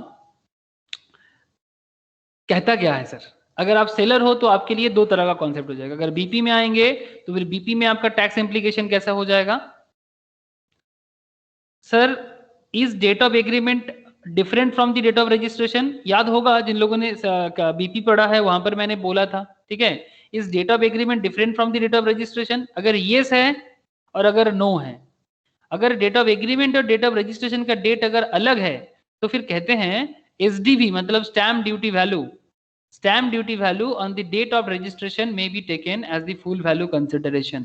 If stamp duty value exceeds 110% of the actual consideration, if stamp duty value exceeds 110% of the actual consideration, मतलब अगर 10 लाख है तो 10 लाख का 110% करना, अगर वो क्रॉस कर जाता है स्टैम्प ड्यूटी वैल्यू, क्या कहते हैं सर? अगर कंसिडरेशन से स्टैम्प ड्यूटी वैल्यू 110% से ज्यादा है, if consideration value of consideration, if SDV exceeds full value of consideration, if SDV exceeds 110% of the actual consideration, तो फिर क्या हो जाएगा कि जो कंसिडर मतलब जो एक्सीड करेगा 110% जो वैल्यूएशन होगा, वो वाला अमाउंट आपका टैक्सेबल होगा। सर समझ में नहीं आएगा, डोंट वरी सर, ये हम लोगों ने बीपी में और कैपिटल गेन में ऐसा कॉन्सेप्ट हम लोगों ने पढ़ के रखा है, जिन लोगों का नहीं हुआ वो बाद में पढ़ेगा सर, डोंट वरी। लेकिन मुझे यहाँ पर बोलना जरूरी इसलिए हो गया क्योंकि ये अदर सोर्स के साथ कुछ कनेक्शन है। फिर अभी अदर सोर्स समझ लो, जिनका बीपीसीजी नहीं हुआ है वो अदर सोर्स समझ लो, बाद में ये समझ लेना, और जिनका ये होके रखा है वो दोनों समझ लेना, कोई बात नहीं। तो पॉइंट क्या है, 43CA अप्लाई होगा, और अगर एग्रीमेंट डेट और रजिस्ट्रेशन डेट अलग है तो फिर stamp duty value on the date of registration में taken as full value consideration, अगर stamp duty value 110% of the actual consideration से एक्सीड करता है, मतलब ज्यादा होता है। सर अगर डेट ऑफ एग्रीमेंट और रेट ऑफ रजिस्ट्रेशन सेम है तो फिर क्या होगा जियाउल तुम्हारे लिए? फिर तुम्हारे लिए होल और part of the consideration receive, जितना पूरा का पूरा या पार्ट कंसिडरेशन जो भी आप रिसीव कर रहे हो, किसके थ्रू से? Account payee cheque, bank draft, ECS, bank through such other prescribe electronic mode, मतलब बेसिकली जिसका प्रूफ बहुत ही ऑनलाइन में बैंक के पास होता है, ठीक है। अगर आप ये मोड से रिसीव कर रहे हो पैसा, ठीक है, तो फिर इन दैट केस ये येस हो गया, तो stamp duty value on the date of agreement में be taken as the full value consideration if such stamp duty value exceeds 110% of the actual consideration. अगर येस है तो stamp duty value on the date of agreement में भी taken as the full value consideration, अगर stamp duty value actual consideration का 110% को cross करता है। मतलब 100 के जगह अगर 110 होता है, 100 का वैल्यू अगर 110 हो जाए तो फिर जो होगा 10 लाख की जगह अगर 10 लाख का 110% हो जाए तो वो अमाउंट लिया जाएगा। सिंपल बात है, आप ज्यादा मैटर को कॉम्प्लेक्स ना सोचो, बाद में जब कैलकुलेशंस करोगे ना कैपिटल गेन में और बीपी में तो क्लियर हो जाएगा सर। ऐसे याद है जो लोग कैपिटल गेन पढ़े थे उनको इस तरह का कॉन्सेप्ट समझाया गया था। हाँ सर, याद आ रहा है आप लोगों को? उसमें भी चार्ट था। एग्जैक्टली सर, पूरा चार्ट था उसमें भी। तो ये सेलर के पर्सपेक्टिव से बात हो रहा है। तो अगर आप बायर हो, सॉरी सेलर हो, तो अगर आप स्टॉक इन ट्रेड करते हो तो सेक्शन 43CA आपके लिए एप्लीकेबल होता है, और अगर आप कैपिटल एसेट सेल करते हो तो 50C एप्लीकेबल होता है। बट अल्टीमेटली दोनों का ट्रीटमेंट सेम जगह में जा रहे हैं, आप देख पा रहे हैं सर। अगर आप कैपिटल एसेट की तरफ से भी सोचो तो ट्रीटमेंट जो है, और अगर आप स्टॉक इन ट्रेड की तरफ से भी सोचो 43CA तो सेम ट्रीटमेंट जा रहा है सर। इस date of agreement and date of registration same है? अगर आंसर येस है तो फिर आपका अंतिम जवाब यहाँ पर जा रहा है, और अगर आपका पेमेंट इलेक्ट्रॉनिक मोड से है तो यस तो इधर, और अगर नहीं है तो फिर अल्टीमेटली फिर से इधर। समझ में आया sir? 43CA and section 50C किस तरह से कनेक्टेड है एक दूसरे के साथ। एक बीपी सेक्शन में जाते हैं और एक सीजी सेक्शन में जाते हैं। बोलो सर, प्रोविजन समझ में आया तो इतना बता दो, बाकी तो सर कैपिटल गेन में क्वेश्चन में भी हम लोगों ने किया है, जिनका नहीं हुआ वो बाद में करेगा, कोई बात नहीं। बट क्लियर है कि नहीं कॉन्सेप्ट बताओ, या मैं मुझे फिर से बताना पड़ेगा? अगर किसी को डाउट है ना तो यही चीज में डाउट हो सकता है कि सर ये एसडीबी और 110% का कैलकुलेशन बताओ, तो फिर मैं सर आप लोगों में कैपिटल गेन क्वेश्चन जब करवाया था वहीं पर करवाया था, मैं फिर से जब करवाऊंगा ना तब फिर से बता दूंगा जिनका नहीं हुआ है कैपिटल गेन, ठीक है। बट अल्टीमेटली दोनों केस में प्रोविजन सेम टू सेम जा रहा है सर, ठीक है। 43CA 50C date of agreement और डेट ऑफ रजिस्ट्रेशन सेम है? अगर हाँ है तो होल और part of the consideration received, ठीक है। अकाउंट पे, बैंक ड्राफ्ट, डीसीएस, जो भी मोड आप इलेक्ट्रॉनिक मोड से ले रहे हो, अगर हाँ है तो stamp duty value on the date of agreement में भी taken as the full value consideration, अगर standard stamp duty value exceeds 110% of the actual consideration, ठीक है सर। अगर डेट ऑफ एग्रीमेंट और डेट ऑफ रजिस्ट्रेशन अलग है, मतलब सेम डेट पे नहीं है, तो stamp duty value on the date of registration में taken as full value consideration if stamp duty value exceed 110% of the actual consideration.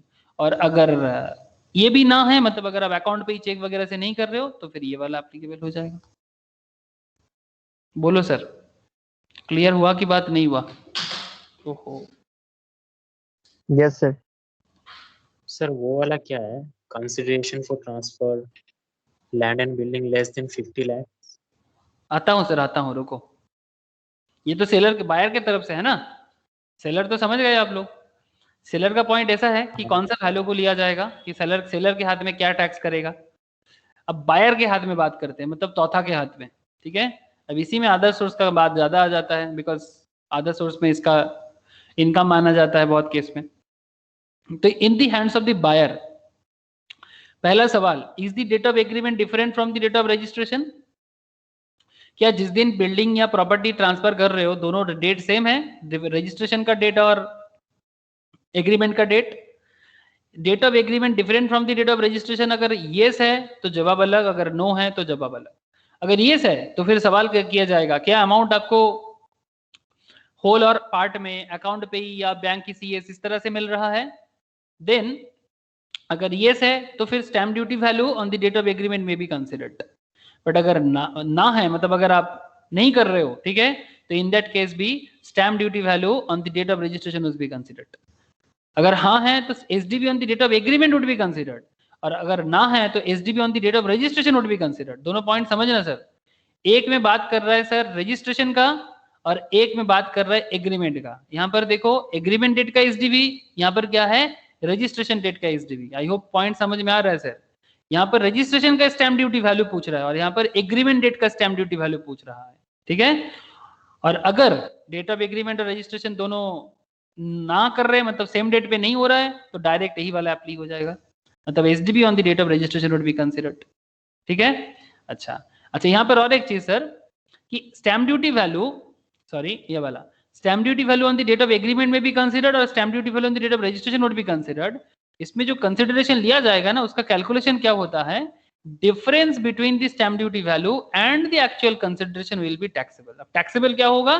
Stamp duty value जो गवर्नमेंट का रजिस्ट्रेशन चार्जेस है and actual consideration 56 subsection 2 clause 10 के हिसाब से। अगर वो consideration 50,000 से ज्यादा या कंसिडरेशन का 10% से ज्यादा जो अमाउंट होगा वो अमाउंट को लिया जाएगा। ये ऐसा कैलकुलेशन हम लोग प्रीवियस क्लास के क्वेश्चन में करके रखे हैं सर, है ना? प्रीवियस क्लास का जो क्वेश्चन हम लोगों ने किया था मोस्ट प्रोबेबली इलस्ट्रेशन 2, उसपे ये पैटर्न आया था सर। 56 सबसेक्शन 2 क्लॉज 10 के हिसाब से डिफरेंस बिटवीन, मतलब अगर स्टैम्प ड्यूटी वैल्यू और एक्चुअल कंसिडरेशन का जो डिफरेंस है वो डिफरेंस अमाउंट अगर 50,000 या कंसिडरेशन का 10% से ज्यादा हो रहा है तो वो अमाउंट टैक्सेबल होता है। ये क्वेश्चन करके रखे हम लोग, अगर आप लोग भूल चुके हैं तो प्रीवियस क्वेश्चन एक बार देखो, ये फिर आज भी मैं एक कॉन्सेप्ट बताता हूं उस पर भी समझ में आ जाएगा। एंड और क्या बात है सर? सर अगर consideration for transfer of land and building less than 50 lakh, अगर लैंड एंड बिल्डिंग का कंसिडरेशन का अमाउंट 50 लाख से कम है, if the consideration for the transfer of land and building less than 50 lakh है, अगर हाँ है और ना है, मतलब अगर 50 लाख से नीचे है मतलब yes, then no tax is to be deducted, कोई टैक्स नहीं काटेगा, ठीक है? No tax is to be deducted, कोई टीडीएस वगैरह नहीं काटा जाएगा, ठीक है? और अगर 50 लाख से ज्यादा है then in that case TDS काटा जाएगा। टैक्स 1% और 0.75% जो भी एप्लीकेबल है is deductible at the time of credit of payment. जब भी पेमेंट क्रेडिट किया जाएगा उसी टाइम पे ये 1% टैक्स दिया जाएगा। ये कहां पर बोला गया है सर? टीडीएस में, व्हिचएवर इज अर्लियर, ठीक है? क्रेडिट और पेमेंट, क्रेडिट के टाइम पे या फिर पेमेंट के टाइम पे जो पहले होगा तभी अंडर सेक्शन 194(1)A में बोला गया है सर, 194(I)A में बोला गया है। मैं आप लोगों को ये सेक्शन भी बताऊंगा, टीडीएस वगैरह का एडवांस टैक्स का चैप्टर आएगा जहां पर 194 के बारे में डिटेल्स चर्चा करेंगे, इसके बाद ही आएगा सर। तो टीडीएस एडवांस टैक्स के हिसाब से बोला जा रहा है कि टीडीएस काटा जाएगा, वो भी 50 लाख से ऊपर होगा तो 1% या 0.75%, जो भी पहले होगा पेमेंट और credit at the time of credit, जो भी पहले होगा उसके टाइम पे। मतलब आपके नाम पे क्रेडिट होना और आपके नाम पे पेमेंट करना दोनों अलग होता है। तो जब भी आप पेमेंट करोगे या फिर क्रेडिट इशू होगा तो उसी टाइम पे टैक्स काटा जाएगा। तो ये रहा कॉन्सेप्ट सर। बोलो सर, समझ में आया कि नहीं आया? ओवरऑल फ्लोचार्ट एक बायर के तरफ से था और एक सेलर के तरफ से था। सर आधा अधूरा समझ आया होगा, क्योंकि जब तक प्रैक्टिकल नहीं करते तब तक तो क्लैरिटी नहीं आता ना। तो सर एक काम करते हैं, जो भी ऐसे तो सेलर का कॉन्सेप्ट तो आप बीपीसीजी में ज्यादा समझोगे, ठीक है? स्पेशली इन सीजी मैंने बहुत डिटेल्स में करवाया था इसको, पूरा चार्ट के थ्रू से मैंने इसको सॉल्व करके रखा था। जिन्होंने सीजी नहीं किया उनको इससे लग रहा है सर मेरा तो नहीं है, कोई बात नहीं सर, भाग्य किसको कहाँ जाना है, करना तो पड़ेगा आपको सीजी, ऐसे भी और ऐसे भी। लेकिन अभी याद रखो सर इस पॉइंट को, ओके? बोलो सर, बोलो, आप लोगों का हाँ ना इंपॉर्टेंट है मेरे लिए। क्या क्वेश्चंस की तरफ जा सकते हैं सर?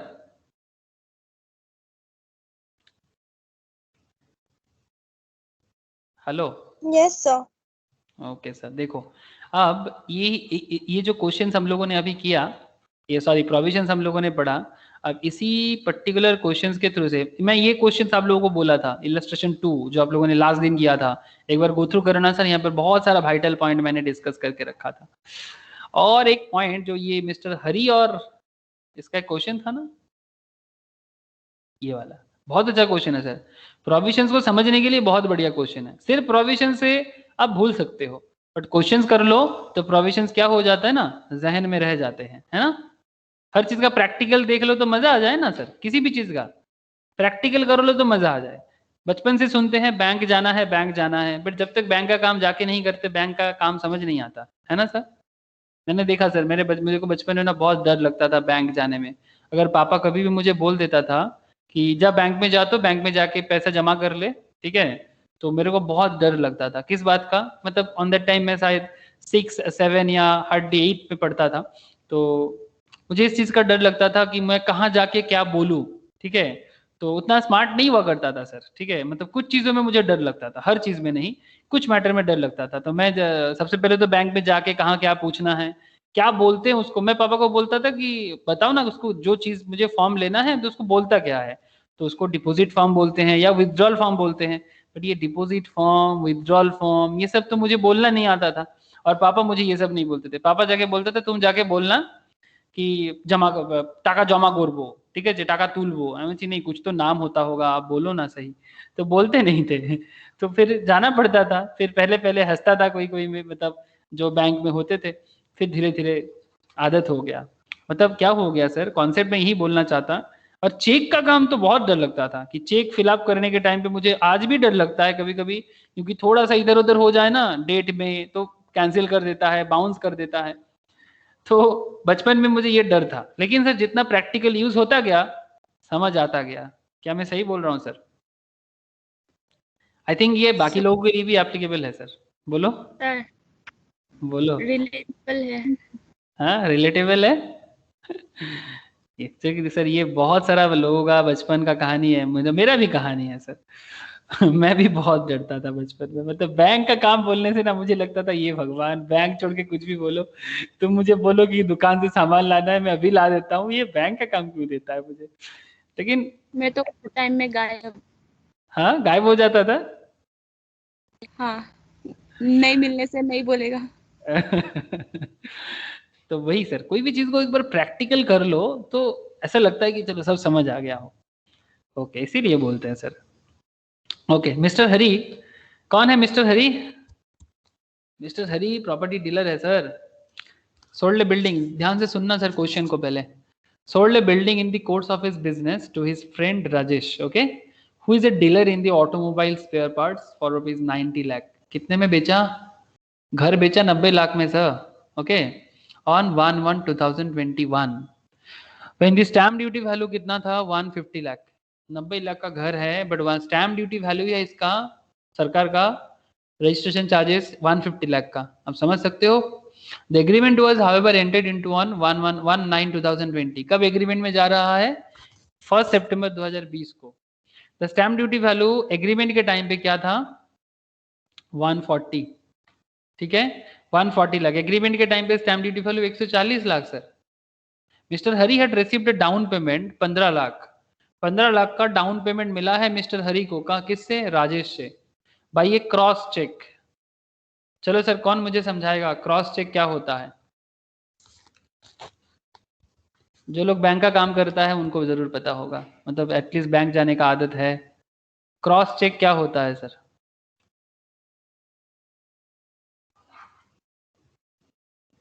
Anyone sir? कोई तो बताओ। 15 lakh by a cross check from Rajesh on the date of agreement. Discuss the tax implication in the hands of Hari and Rajesh, assuming that Mr. Hari has purchased the building for rupees 75 lakh on 12th of July 2019. Assume कर लो कि mister हरी ने ये property 2019 के 12 जुलाई को 75 लाख में खरीदा था। Would your answer be different if Hari was a share broker? अगर हरी प्रॉपर्टी डीलर की जगह शेयर ब्रोकर हो जाए instead of A property dealer, तो क्या आपका जवाब चेंज हो जाएगा सर? मतलब सिंपल है, जब हरी प्रॉपर्टी डीलर है तब उसके लिए सेक्शन क्या अप्लाई होगा? Section 43CA। और जब वो शेयर ब्रोकर हो जाएगा तब उसके लिए क्या अप्लाई हो जाएगा? 50C।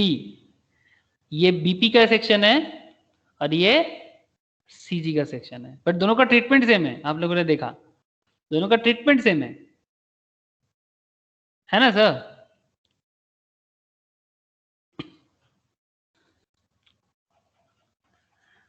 बोलो सर। अभी आप लोग मुझे क्रॉस चेक समझाओगे? कोई क्रॉस चेक क्या होता है? चेक में 2 लाइन। चेक में 2 line, very good sir. Account पे ही चेक बुक में लिखा रहता है सर। सर अकाउंट पे ही चेक और क्रॉस चेक में थोड़ा फर्क है, वही मैं पूछना चाहता हूँ। सर जिसको इमीडिएट इन कैश नहीं करने का परमिशन हो। हाँ वो तो है, इमीडिएट इन कैश तो नहीं कर सकते आप ऑब्वियसली।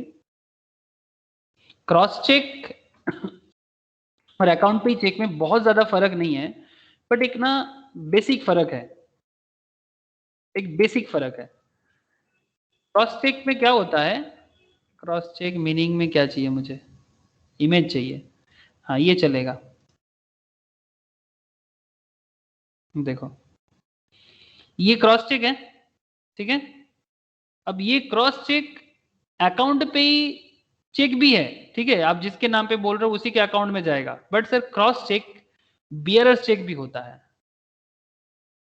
मतलब ये नेगोशिएबल होता है सर।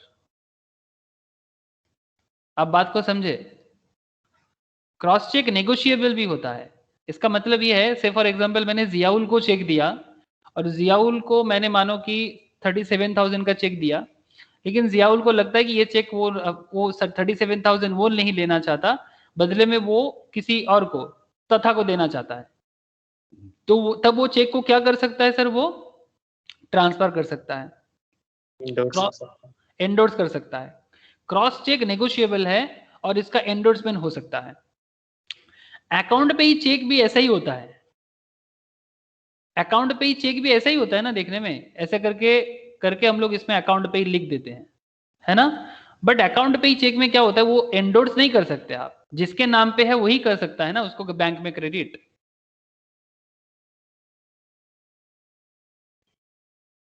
है ना सर। अकाउंट पे ही चेक आप एंडोर्स कर सकते हो क्या? हाँ तो था अकाउंट पे ही चेक, हाँ सर, तो ट्रांसफरेबल नहीं है, वो ट्रांसफरेबल नहीं है, बट यही क्रॉस चेक और अकाउंट पे का मेन फर्क है। दोनों ही सेफ्टी है, कोई प्रॉब्लम नहीं है, अकाउंट पे भी सेफ्टी है, जिसको दिया गया उसी को मिल सकता है। क्रॉस चेक भी सेफ्टी है, क्योंकि जब तक मतलब जिसको मिलना चाहिए उसी को मिलेगा, ठीक है। से फॉर एग्जांपल ऐसा हो सकता है कि क्रॉस चेक एंडोर्सेबल है, बट जैसे बिल्स ऑफ एक्सचेंज में आप लोग ये सब पढ़ते हो ना, क्रॉस चेक एंडोर्सेबल है। जैसे मानो कि मैंने जियाउल को 37,000 दिया, अब जियाउल अपना ये अमाउंट किसको देना चाहता है, तौथा को देना चाहता है, तो जियाउल से ट्रांसफर होके तौथा के पास गया, तौथा इसको ट्रांसफर करके विशाल को दे रहा है, ठीक है। अब मानो कि पेमेंट नहीं मिला, अगर पेमेंट नहीं मिला तो विशाल किसको पकड़ेगा, तौथा को पकड़ेगा, ठीक है। वो फिर से इसको बोलेगा कि भाई पेमेंट करो, फिर जियाउल किसको, तौथा किसको बोलेगा, जियाउल को बोलेगा, और जियाउल को जिससे मिला है, मेरे से मिला है तो मेरे को पकड़ेगा।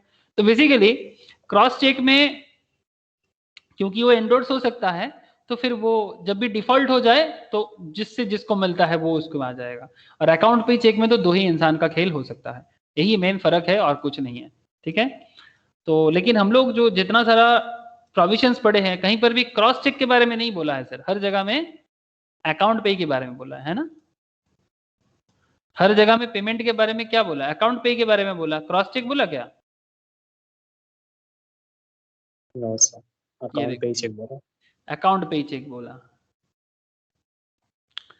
Is the whole or part of the consideration received by way of account pay check, bank draft, ECS, through bank account or through such other prescribed electronic mode like Google Pay, Paytm, Phone Pay, IMPS, NEFT, RTGS, सब electronic mode के अंदर आ जाता है।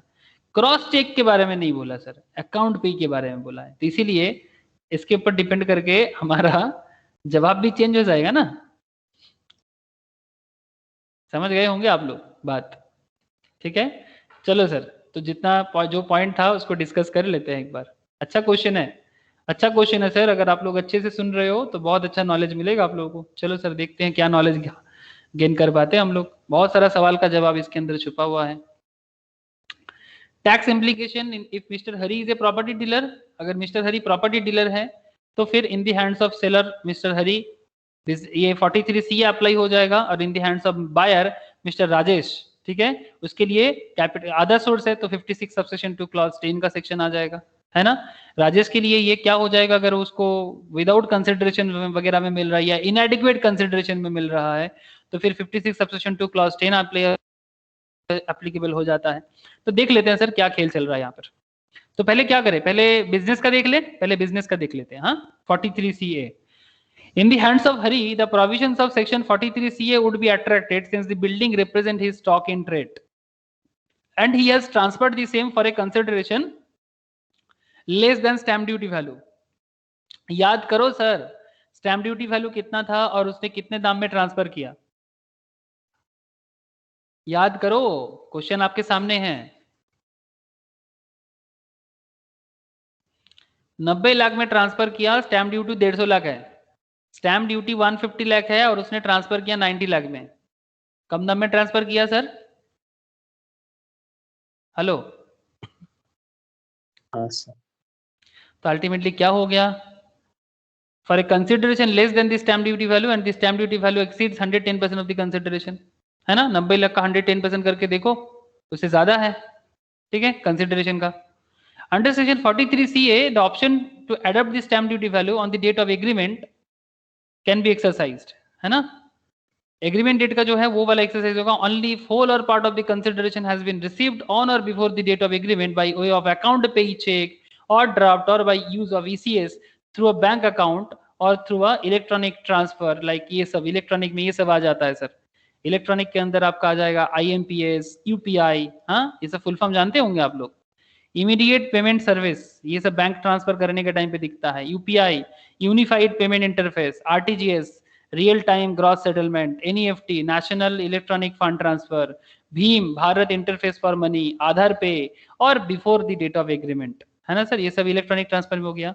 Before the date of agreement में अगर आपको ये मिल जा रहा है इसके थ्रू से, अकाउंट पे के थ्रू से, तो in this case down payment तो रिसीव हुआ है सर, होल नहीं हुआ पर पार्ट तो हुआ है. होल तो नहीं हुआ पर पार्ट पेमेंट तो मिला है आपको. कितना मिला? 15 लाख. डेट ऑफ एग्रीमेंट के डेट में मिला, वो भी क्रॉस चेक में मिला, बट अकाउंट पे चेक से नहीं मिला. तो फिर ये option can not be exercised. इसका मतलब समझ गए आप लोग? हाँ, चलो सर, अगर नहीं समझ में आया तो मैं फिर से आपको लेके चलता हूं प्रोविजन में. देखो सर, प्रोविजंस को फिर से पढ़ता हूं सर. फिर से आप प्रोविजंस को पढ़ो. अगर आप भूल जा रहे हो बार बार तो मैं बार बार आपको याद दिलाने के लिए आ रहा हूं. देखो sir, section 43CA is the date of agreement different from the date of registration. पहला बात, चलो मान के चलते यस. इज होल और part of the consideration received by way of account payee cheque. हमारा केस क्या है? क्या अकाउंट पे चेक से रिसीव किया सर? क्रॉस चेक पे किया, तो फिर नो हो गया. तो फिर क्या होना चाहिए? Stamp duty value on the date of registration may be taken as the full value consideration if stamp duty value exceed 110% of the actual consideration. अगर हाँ होता तो stamp duty value on the date of agreement माना जाता, ठीक है, registration नहीं agreement माना जाता. चलो देखते हैं सोल्यूशन में. तो 75 lakh 75 lakh being the difference between the stamp duty value, 75 lakh being the difference between the stamp duty value on the date of transfer, that is 150 lakh, and the purchase price, that is 150 lakh, and the purchase price, that is 75 lakh, would be chargeable as business income in the hands of Mr. Hari, since stamp duty value exceeds 110% of the consideration. 110% of the consideration.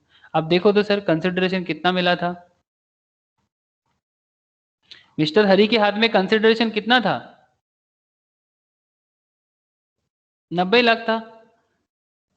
सही बोल रहा हूं ना sir? लेकिन sir mister हरी का ये घर कितने दाम में खरीदा हुआ था? 75 लाख में.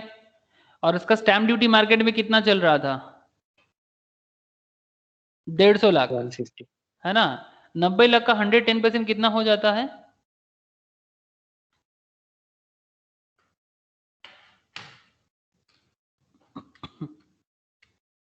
99 लाख. 99 लाख. तो स्टैम्प ड्यूटी वैल्यू उससे ज्यादा है? हाँ. स्टैम्प ड्यूटी वैल्यू उससे ज्यादा है ना सर? तो इसलिए हमारे पास, हाँ सर. ठीक है, 150 लाख है, तो इसीलिए देखो सिंपल अप्लाई हो जाएगा. Therefore 75 lakh with the difference between the stamp duty value on the date of transfer. 75 lakh किसका डिफरेंस हो रहा है? स्टैम्प ड्यूटी वैल्यू 150 लाख है और 75 लाख मेरा आप खरीदा हुआ दाम था, परचेस प्राइस. परचेस प्राइस और स्टैम्प ड्यूटी में क्या डिफरेंस है? 75 लाख का डिफरेंस है. 150 लाख मेरा क्या है? Stamp duty value, and purchase price is 75 lakh.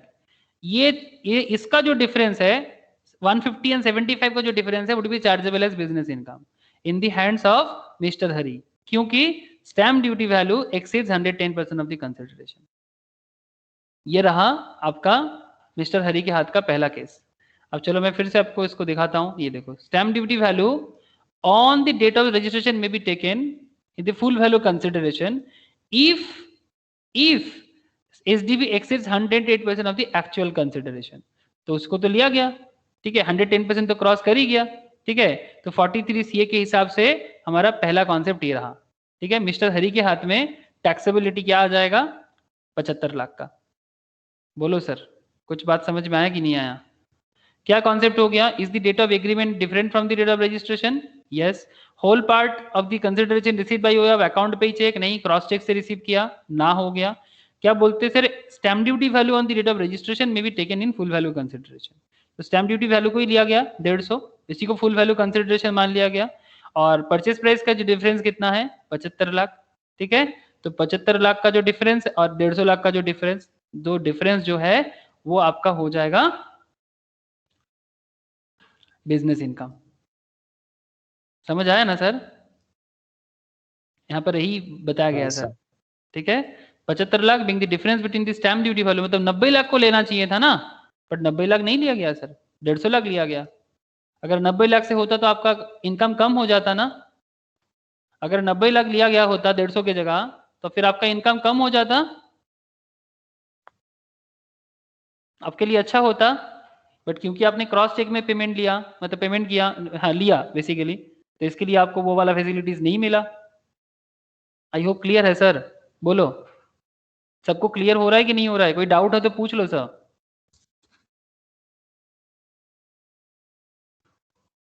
Any doubt sir? किसी के भी मन में कुछ भी चल रहा है बोलो। 150 लाख लिया गया जहां पर 90 लाख लेना चाहिए था। हरी को मिला कितना? 90 लाख। हरी का 90 लाख का घर बेसिकली मिला बेच के, 75 लाख उसका परचेज प्राइस था, तो 90 से 75 माइनस कर देते।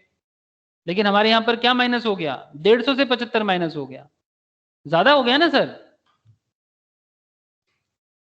हाँ जियाउल तो हाँ बोल रहा है, मैं बाकी लोगों से भी हाँ सुनना चाहता हूँ। अगर कुछ प्रॉब्लम है तो पूछो sir. Any doubt? Provisions clear हो रहा है कि नहीं हो रहा है? प्रोविजंस क्लियर हो रहा है ना सबको? क्लियर हो रहा है सर। Okay sir. हाँ sir. Yes sir. Thank you sir. जितना टफ लग रहा था उतना टफ अभी नहीं फील हो रहा होगा, क्योंकि प्रैक्टिकल देख रहे हैं। ठीक है, इसीलिए ये प्रोविजंस यहाँ पर एसडीबी को लिया गया sir. SDV on the date of registration. ठीक है, फुल वैल्यू कंसिडरेशन के हिसाब से 90 लाख की जगह 150 लाख कर दिया गया। ठीक है, ओके सर। चलो अब देखते हैं, अब क्या देखेंगे? अब क्या देखेंगे? मिस्टर बायर के हाथ में क्या हो रहा है? मिस्टर बायर कौन है? राजेश। चलो देखते हैं राजेश के हाथ में क्या हो रहा है। Since Mr. Rajesh is a dealer in automobile spare parts, the building purchase would be a capital asset, है ना? अगर वो भी बिल्डिंग का डीलर होता तो फिर शायद उसको हम लोग क्या अज्यूम कर लेते? बिजनेस मान लेते ना। अगर मिस्टर राजेश भी बिल्डिंग का डीलर होता यस सर। हरी के तरह, तो फिर उसको क्या अज्यूम कर लेते? स्टॉक इन ट्रेड क्या अज्यूम कर लेते। बट राजेश तो यहाँ पर स्पेयर पार्ट्स बेचता है, तो फिर उसके लिए बिल्डिंग क्या हो जाएगा? कैपिटल एसेट हो जाएगा, मतलब कैपिटल गेन में आ जाएगा। लेकिन in his hands the provision of section 56 subsection 2 clause 10, that is income from other source का जो provision है would be attracted in the hands of Mr. Rajesh who has received immovable property receive किया being a capital asset for inadequate consideration में उसने receive किया। क्यों sir inadequate? क्यों? देखते हैं सर क्यों inadequate। चलो, एंड जब भी इनएडिक्वेट कंसिडरेशन में रिसीव करता है कैपिटल एसेट को, तो क्या होता है? Mister Rajesh who has received immovable property being a capital asset for inadequate consideration and the difference between the consideration and the stamp duty value exceeds 9 lakh. 9 lakh कहां से आ गया? 90 लाख का 10%, being the higher of 50,000 and 10% of the consideration. ये तो आप लोगों को मैंने 56 सबसेक्शन 2 क्लास 10 में पढ़ा के आया स्टार्टिंग से। 90 लाख का 10% 9 लाख और 50,000 कौन सा ज्यादा है? 9 लाख। तो ये वाला आपका कंसिडरेशन में माना जाएगा। Consideration in the stamp duty value exceeds 9 lakh, that is higher of the 50,000 and 10% of the consideration. तो फिर आपका क्या खेल चल गया sir? Therefore rupees 60 lakh. 60 lakh कहां से? अरे 150 और 90 लाख का माइनस करो। 60 lakh being the difference between the stamp duty value and the property on the date of registration, that is 150 lakh, and the actual consideration 90 lakh would be taxable under section 56। किसका problem हो गया network में? अभी तक तो सभी अच्छा कोई अच्छे से थे।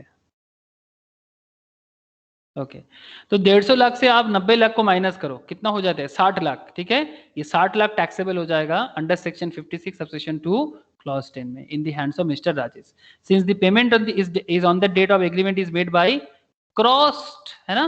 क्रॉस चेक में पेमेंट हुआ। ठीक है, and not account payee cheque और ईसीएस और थ्रू क्रेडिट और जो भी पेमेंट सिस्टम होना था, ठीक है, क्योंकि पेमेंट हमारा यहाँ पे इस केस में अकाउंट पे में नहीं हुआ है, ठीक है।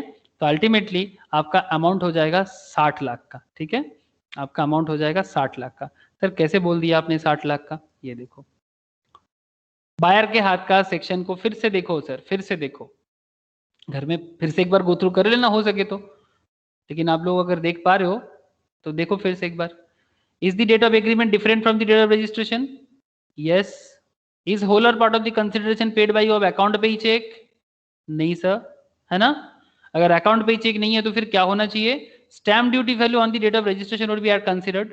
तो stamp duty value on the date of registration क्या है? 150 लाख, इसको लिया गया और आपका डिफरेंस कितना है एक्चुअल कंसिडरेशन का? 90 लाख का, तो 60 लाख का कॉन्सेप्ट आ रहा है, ठीक है।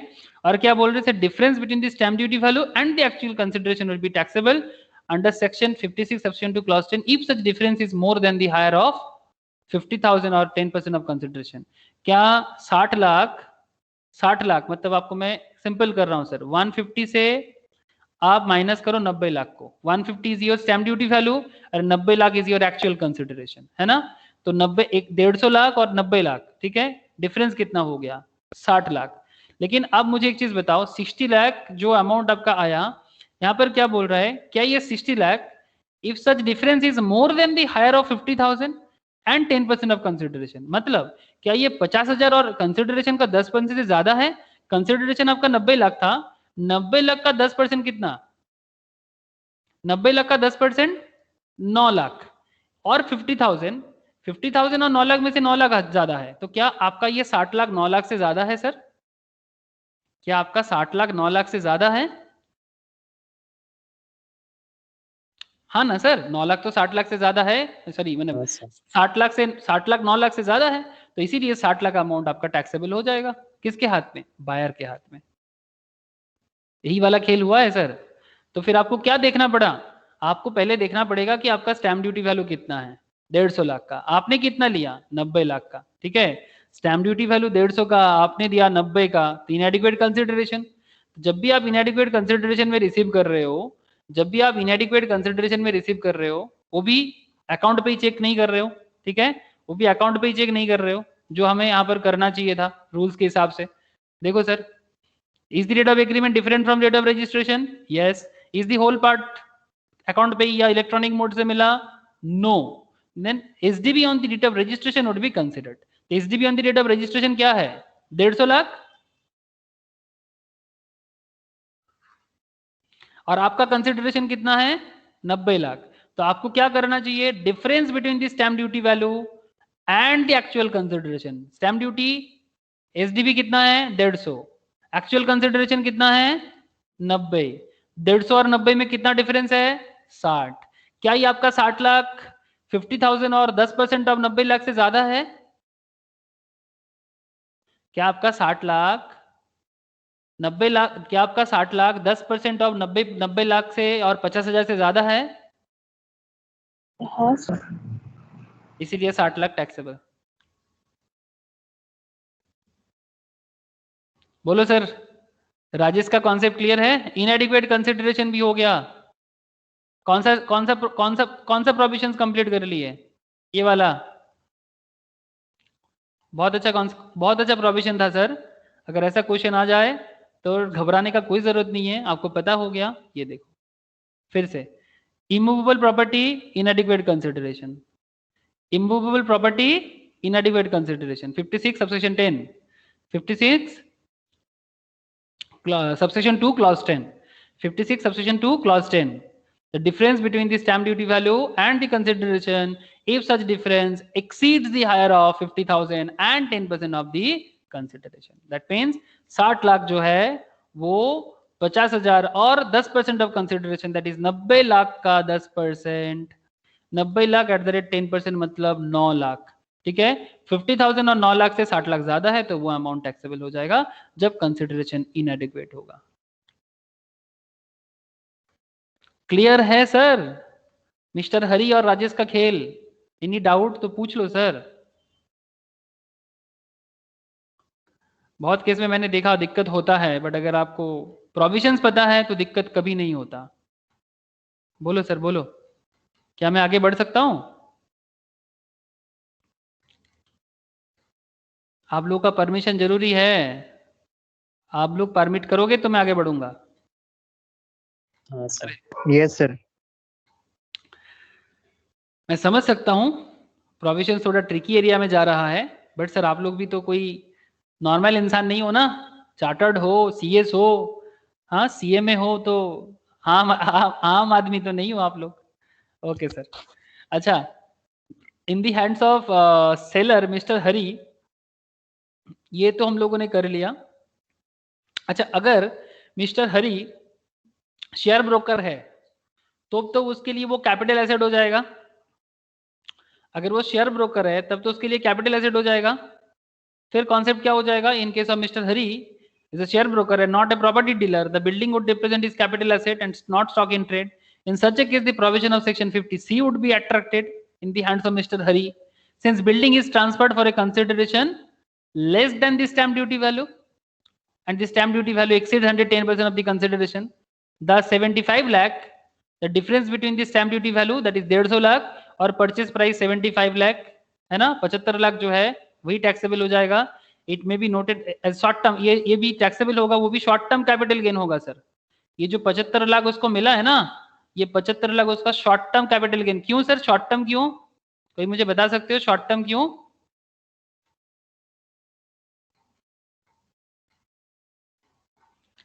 सर कब बिल्डिंग खरीदा था? देखो क्वेश्चन चेक करो। बिल्डिंग परचेस किया था 2019 को और बेच दिया 2020 को, इसीलिए। लुक हियर मिस्टर, आपको एक एक चीज का ध्यान रखना पड़ता है। 75 लाख का जो घर था वो परचेस किया था 12 जुलाई 2019 को, और सेल कब किया? 1/1/2021 को। तो कितना दिन होल्ड करना चाहिए था बिल्डिंग के केस में? लॉन्ग टर्म होने के लिए कितना दिन होल्ड करना चाहिए था? 36 month। 36 या 24 sir? More than 24। 24 month sir, more than 24, 36 नहीं है, चेंज हो गया, वो पहले हुआ करता था। मैंने बताया था कैपिटल गेन के स्टार्टिंग में, देखना एक बार विशाल, वहां पर मैंने लिखा के रखा, एक बार देखना कि बिल्डिंग 24 में आ गया अभी। तो 24 मंथ होल्ड करना चाहिए था, तो इस केस में तो 24 मंथ से कम ही है ना। जुलाई 19 से लेके जनवरी 21, 24 मंथ से कम होगा। हाँ सर कम है। एग्जैक्टली, तो दैट इज वाई ये शॉर्ट टर्म कैपिटल गेन है। ये तो समझ में आ गया आपको। तो शॉर्ट टर्म कैपिटल गेन की कॉन्सेप्ट क्या हो गया? तो शॉर्ट टर्म के लिए यहाँ पर कैपिटल गेन का कॉन्सेप्ट आ गया, ठीक है। तो कैपिटल गेन में हमेशा ध्यान रखना पड़ता है शॉर्ट टर्म है कि लॉन्ग टर्म है। जिनका कैपिटल गेन नहीं हुआ, जैसे दित्सा का नहीं हुआ, दित्सा डोंट वरी, मैं बाद में जब कैपिटल गेन फिर से कराऊंगा तो ये जो प्रॉब्लम है ये क्लियर हो जाएगा। अच्छा, okay sir. It may be noted that under section 50C ये वाला जो अमाउंट मिला है, ठीक है, the option to adopt the stamp duty value on the date of agreement can be exercised only if the whole or part of the consideration has been received on or before the date of agreement by your account pay check or draft। but ये तो हमारे fulfil case नहीं हुआ ना agreement date में, तो इसीलिए since the down payment 15 lakh has been received on the date of payment by cross check and not account pay check, the option cannot be exercised। मतलब इस केस में अगर वो अकाउंट पेमेंट अकाउंट पे ही हो जाता ना सर, तो फिर अगर अकाउंट पे में हमें मिल जाता, मैं आपको बताता हूँ रुको, अगर अकाउंट पे में मिलता तो क्या डिफरेंस हो जाता? अगर अकाउंट पे में मिल जाता तो stamp duty on the date of agreement ले लेते sir, stamp duty value on the date of agreement को ले सकते थे, समझ सकते हो। तो एग्रीमेंट पे डेट पे जो अमाउंट है वो वाला ले सकते थे, तो उसमें स्टैम्प ड्यूटी वैल्यू कम है। देखो चेक करो, क्वेश्चन आप लोगों के पास है नहीं है क्या? चलो मैं दिखाता हूँ, है तो सबके पास मुझे पता है। अगर एग्रीमेंट डेट पे आप देखो तो स्टैम्प ड्यूटी वैल्यू 140 लाख का है, स्टैम्प ड्यूटी वैल्यू 140 लाख का है एग्रीमेंट डेट पे। ये देखो sir, when the stamp duty value the agreement was however entered into on 1920 the stamp duty value was 140। तो बेनिफिट हो जाता ना सर उसको, अगर अकाउंट पे से होता तो। मतलब 150 से 150 लाख से 75 लाख माइनस किए, कितने का इनकम बोल दिया? 75 का। 140 से 75 को माइनस करते तो कितना हो जाता?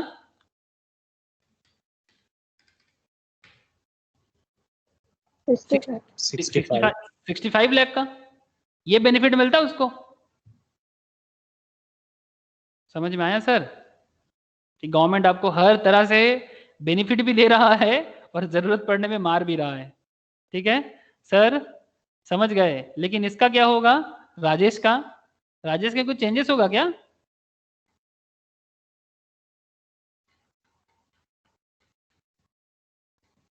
राजेश में कुछ चेंजेस? अरे एक सेम ही तो होगा ना राजेश का। हाँ सर, बायर के केस में तो कोई चेंजेस नहीं है। बायर का कोई चेंजेस नहीं है सर, बायर का तो सेम कॉन्सेप्ट है।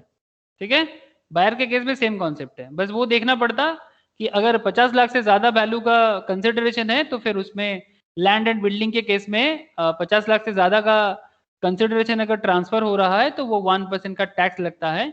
उसका टीडीएस का एक कॉन्सेप्ट है, ठीक है, जो 194 1A का जब हम लोग बात करेंगे ना टीडीएस वगैरह चैप्टर में तब आप लोगों को बताएंगे। तो बस सही है, एक बार गो थ्रू कर लेना क्वेश्चंस को फिर से। ठीक है, मैं आप लोगों को आंसर के साथ ही देके रखा, तो प्लीज मैं आप लोगों को रिक्वेस्ट करता हूँ कि बहुत अच्छा क्वेश्चंस है, आपका पूरा का पूरा प्रोविजंस को पढ़ समझा देता है। तो अगर आप पूरा प्रोविजंस को समझना चाहते हो तो ये सब क्वेश्चन सॉल्व करोगे ना, आपको कोई प्रोविजंस में डाउट नहीं रहेगा। That is the most important thing. ठीक है, प्रोविजंस में डाउट नहीं रखना है, प्रोविजंस को क्लियर करना है। ठीक है, इसके लिए प्रॉब्लम सॉल्व करो तो ऑटोमेटिकली आपका जो प्रॉब्लम है वो डाउट क्लियर हो जाता है सर। ठीक है, इसीलिए मैं आप लोगों को प्रॉब्लम करने के लिए बोलता हूँ। ओके सर, तो मुझे ओवरऑल जो भी चीज़ें बताना था आपको, मैं आपको ऑलमोस्ट बोल डाला। सर अभी क्या करना है? अभी कुछ नहीं, अभी तो मैं छुट्टी कर दूंगा आज आप लोगों को, लेकिन मैं कल कोई नया चैप्टर भी स्टार्ट करूंगा।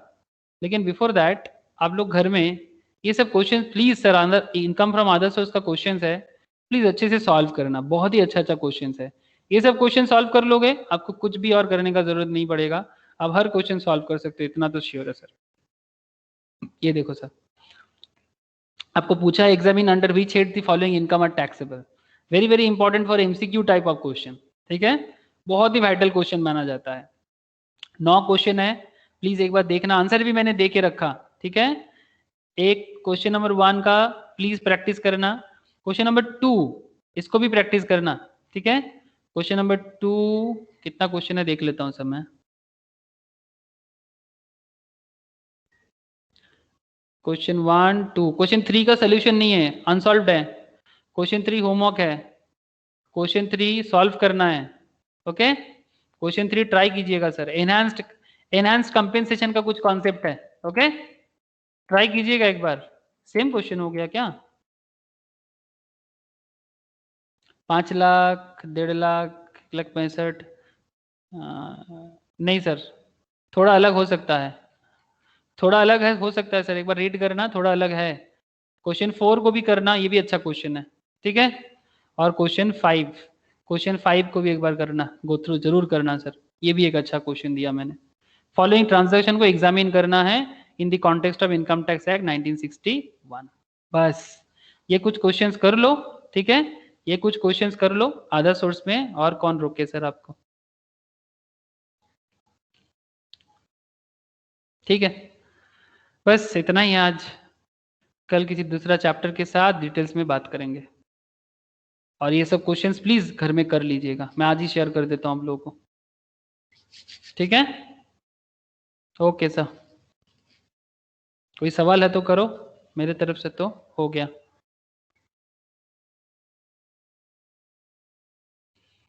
ठीक है सर, बाय, फिर टाटा फिर आज सबको।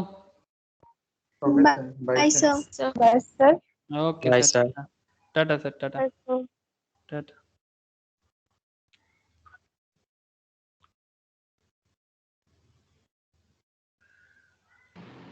Hello sir.